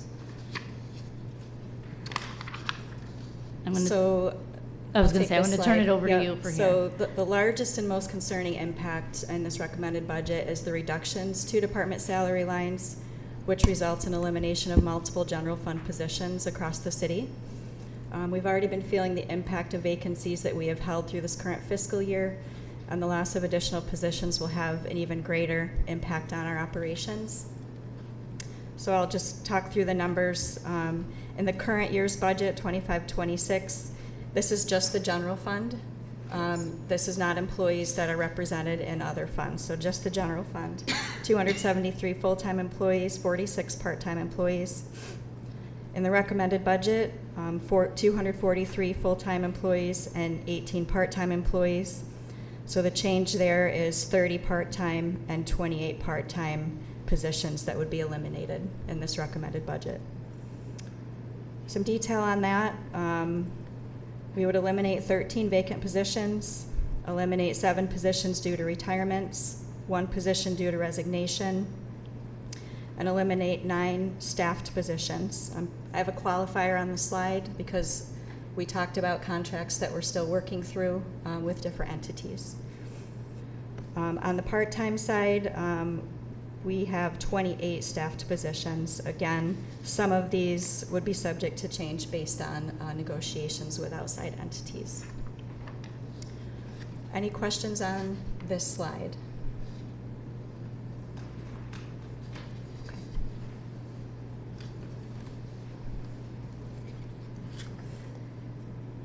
Moving down the budget and expenditures, I put equipment and contractual expenses, which would be things like services, et cetera, on the same slide.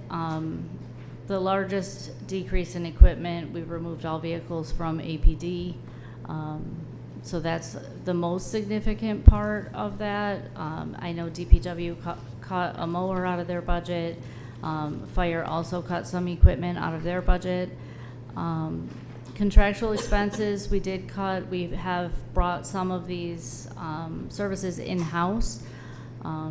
It does make me a little bit nervous because we have less people to do the work and we're taking more work back in, so it does make me a little bit nervous, but you know, facing the alternative, this is probably the best approach. The change in debt service, I did want to point this out, it almost nets out to 0. So as part of creating that new enterprise recreation fund, initially I did not allocate the debt to that fund that is related to Falcon Park. There is outstanding debt on Falcon Park. As you recall, CCC is paying a portion of that debt.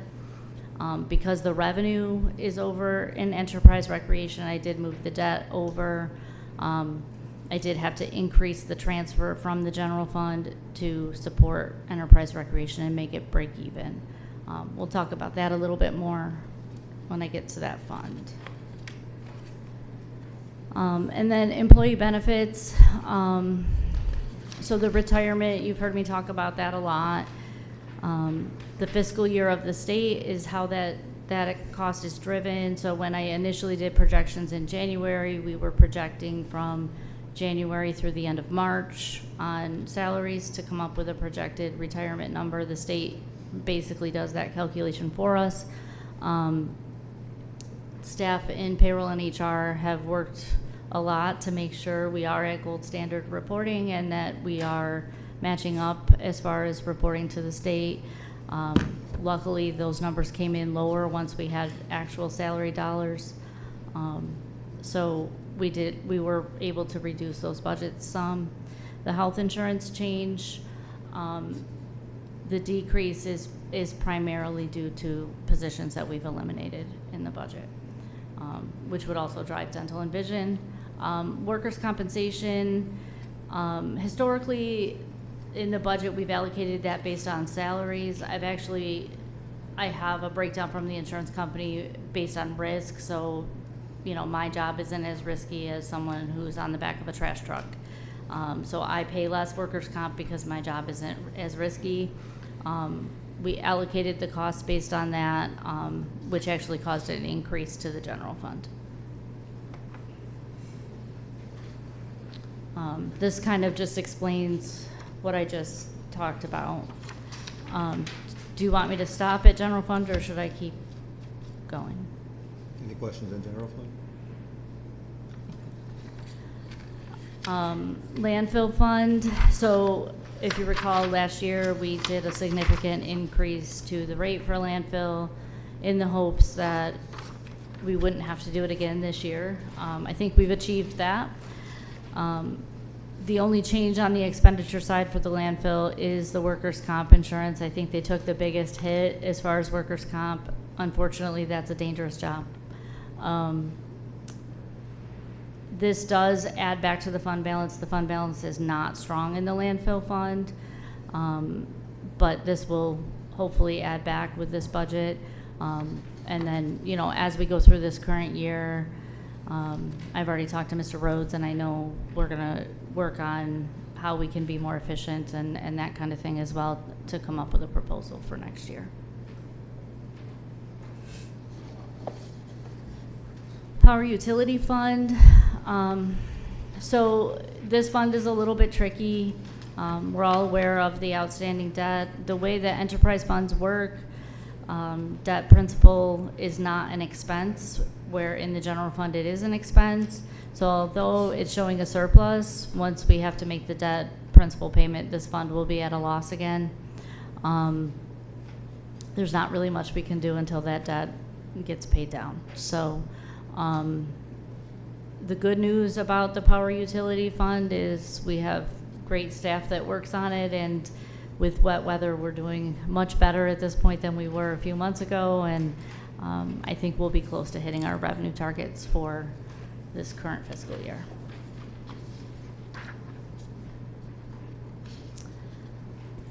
In the water fund, we recommended a 2% rate increase. The water fund probably has the strongest fund balance of any of our funds, which is good news for them. So the only change to expense was workers' comp insurance. There's still a small shortfall there.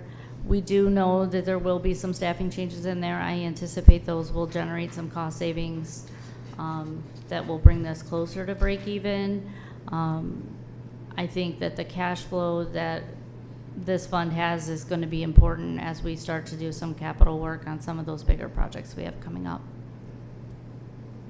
Hey, Mary Beth, so Yeah. on that one there, you recommended the 2% increase. There's not enough money in the fund balance there to cover it? There's enough, I would say there's enough money in fund balance we could take it. The challenge of that is long-term funds sustainability as well as these capital projects. I don't know, Seth certainly could answer probably better than me, but I get concerned about some of these bigger projects, like that Franklin Street water main is going to be a big project, and cash flowing that and making sure that we're able to, you know, we're probably, I'm guessing, gonna have to bond for some of that, and being able to have fund balance to pay for long-term debt's gonna be important. All right, thank you. Mm-hmm.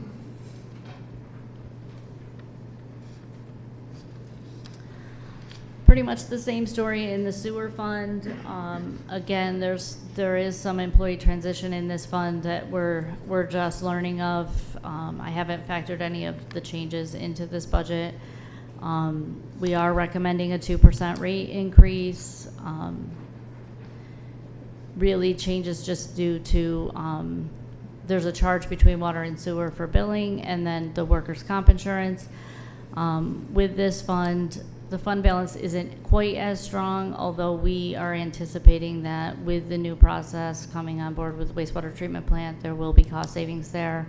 So I think that will, this year is going to be really pivotal as we start to get a full year of experience and really can understand the changes in our energy costs as compared to the decrease in hauling and such. So again, recommending 2% there. Last but not least, enterprise recreation recommended budget. So we talked about transferring the debt payments over there. At this time, I do not have the pool in the budget. There were some safety hazards. So I think until we can resolve those, that's going to be a challenge. I'm happy to talk about alternatives, or if we want to do something funding-wise and try to work through that, that would require additional transfer from the general fund. You know, we certainly can work on that. I think it's important as we go in, this is year one of this budget, being out on its own, and it's going to be an interesting year for us to manage this in a different way. This is a place where we are currently working on a contract to rent ice, and it's going to be important to bring in those revenues so that we can offset our expenses. There should be a contribution from the general fund to enterprise recreation, because part of enterprise recreation is a park. Casey Park has just standard park facilities that the general fund should be supporting. So that's what covered the $417,000 shortfall? Actually, the bulk of it is the contract that we're negotiating right now, is to cover. We increased the contribution from the general fund, and we are increasing revenue based on a contract. Just going back to when I think the very first question I asked with the city manager, so we're basing it on that contract needs to come through, or we're gonna have to make an adjustment again? Again, Yes. correct. Thank you. Councilor Cuddy? Yes, thank you, Mayor. I just wanted to, we had a few constituents here about the swimming pool at Casey Park. And can we just elaborate on some of the concerns? Because it was brought up recently. What are one of the reasons why we're considering not having the pool this summer, just so that the public knows that it was our intent to do this, but there's, how would I say, things beyond our control that have thrown a wrench into things. Yes, so we were recently made aware of an inspection by the County Department of Health that did not result in a required violation fix, a recommended fix related to the concrete around the pool. But as we went and reviewed what was happening in that area, we believe it would be a liability for the city to open until that repair is done. So our intention would be to work on that fix this coming fall, when we can get that done, and then hope to reopen at Casey Park next year. And in the meantime, you know, I strongly encourage working with the YMCA to come up with a solution so that we can have the Casey Park pool back open, because as you know, it's great for the kids, but it's also great for the adult population that likes to use the pool. So I just want to stress that this is a temporary thing based on concerns from the County Health Department and some structural things that are, you know, that the city has found to be a possible liability. But I want to, much like several items in this budget, you know, when we vote on this budget, we should be looking at, you know, next year's budget on ways that we can make sure we can continue to support or continue to serve the people while trying to, you know, maintain taxes, and so balance out service and taxes, so that next year we're not in this situation. I really don't want to do this again, this kind of situation again. So, but that's a big thing. The pool, as you people are here, have been here for the last couple of weeks. Right. I just want to piggyback on something you said. The YMCA has been very engaged in conversation with us, I know. Very willing to work together with us. So I want to express appreciation to the Y and Scott and Sabah for that. Great, thank you. Just one other thing. Yes. Last week, we had a couple suggestions connected to the possibility of the pool might not being able to open this year, that folks were saying the potential to have sprinklers down there once a week if the city had money for something like that, because it is hot there in central New York, and our community does rely on that pool, and they have for decades. But if there was something in our budget, in any of those contingency plans or in the fund balance, where we could look at something like that, maybe once a week or twice a week. I'm not sure what the logistics around that would be. Right. We can continue to look at options. I do want to note that we will have programming at Casey Park through our summer rec program, so it's not like we will have nothing for kids there. We have obviously a very an amazing program that's planned for the summer. So we will have stuff at Casey Park, but we will, Counselor, continue to look for opportunities for the cool down piece. And Manager, if I could, just to put a bow on this, if the city were to open the Casey Park pool, it would be against my legal advice. As council knows, I have reviewed the reports that came from the health department and our internal engineering report, and it would be an unacceptable risk for the city to open the pool based on what I have seen. Thank you. Any other questions? Yeah, just one last thing, Mayor, thank you. City Manager, talking like with Councilor Cuddy said, that's one thing obviously that's something that we wanted to get open. I know we have a paperwork from the YMCA saying they're willing to open their pool for the kids as well. Obviously, that's something we have to look at a little closer, but yeah, Mr. Sinsball did say he would do it zero profit on his end, just his cost to open a pool for depending how many weeks we wanted to do it. It's not outside, but it's at least it's an option until we can get this concrete fixed and everything and roll back into this thing next year. So it's something we can look at as well. Thank you. Any other questions for the council? Would we be able to use CDBG funding for that concrete work? I can look at, I know that we have used CDBG funding for Casey Park in the past.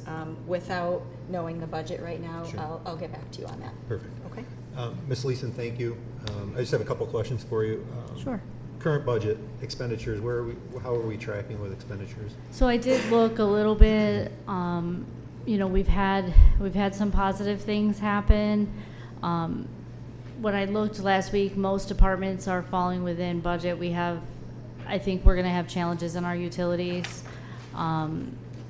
Actually, so we bid out gas and electric supply. Our electric supply contract is up soon. So I'll be talking to, it's going out to bid right now, and then we'll see what we get for supply price. But I think electricity and gas are gonna be over budget in a lot of places. Otherwise, on the expenditure side, there's some overtime places that we're struggling. But by and large, people are sticking within their budget, so that's good. You know, we obviously have some revenue shortfalls in the general fund. I'm hoping that we can make up a little bit of ground. We seem to be making up some ground in things like sales tax, so I'm fingers crossed at this point. Sure. You mentioned the most recent cannabis tax Mm-hmm. payment. What was it? It was about 53,000. So I think cannabis sales for the quarter from December 1st to the end of February were somewhere in the ballpark of 620,000 in the city. I think you budget that with sales tax. Is that I do. accurate? I would like us to consider breaking that out into a separate line item because it is Okay. a separate source of revenue. Sure. And I think it's important to see how that's tracking. Okay. And the last question I have, it's actually for Mr. Jensen, if you don't mind, sir.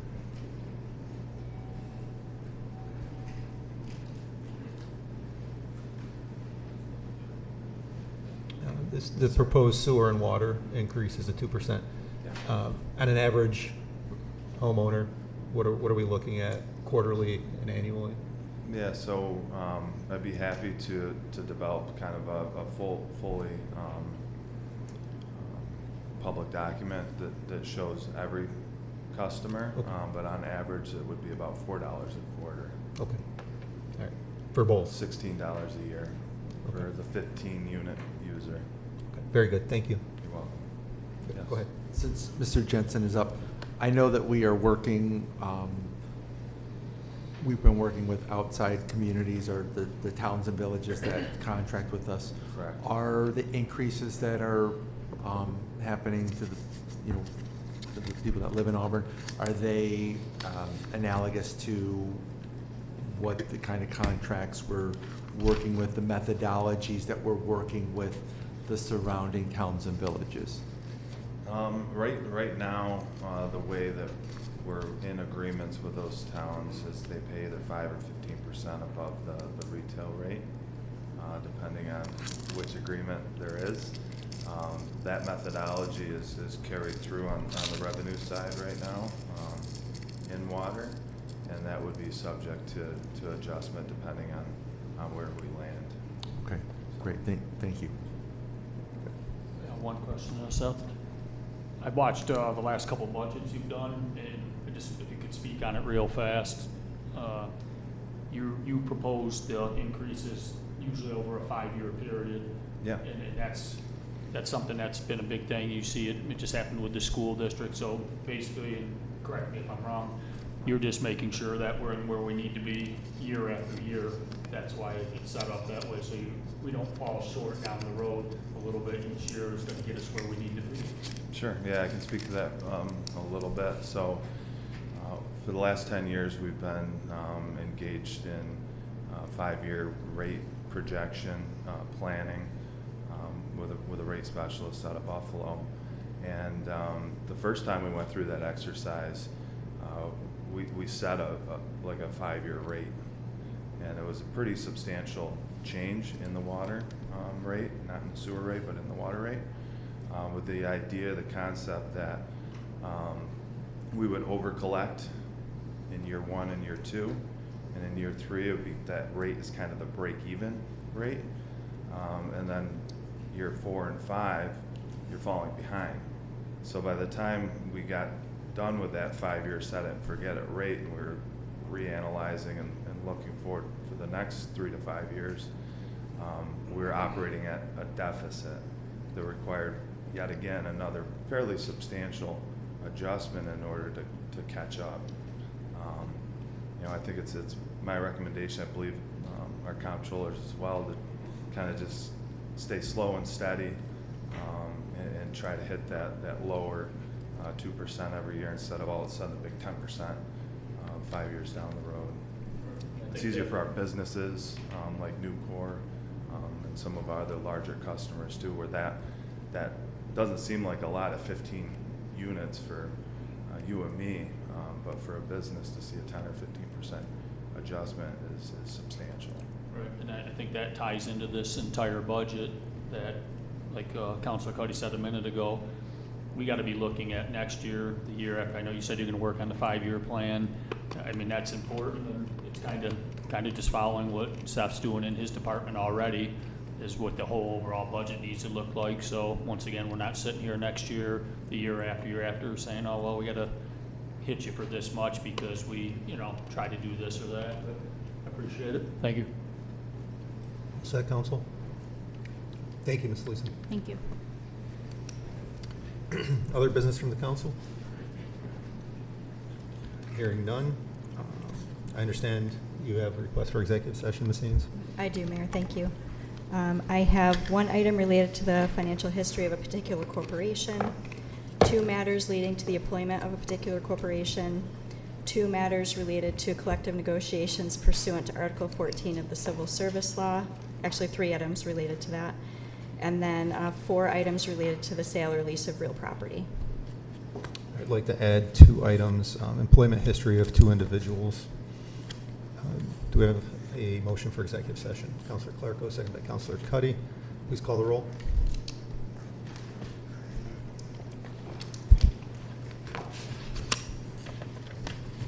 Motion for executive session at 7:13 p.m.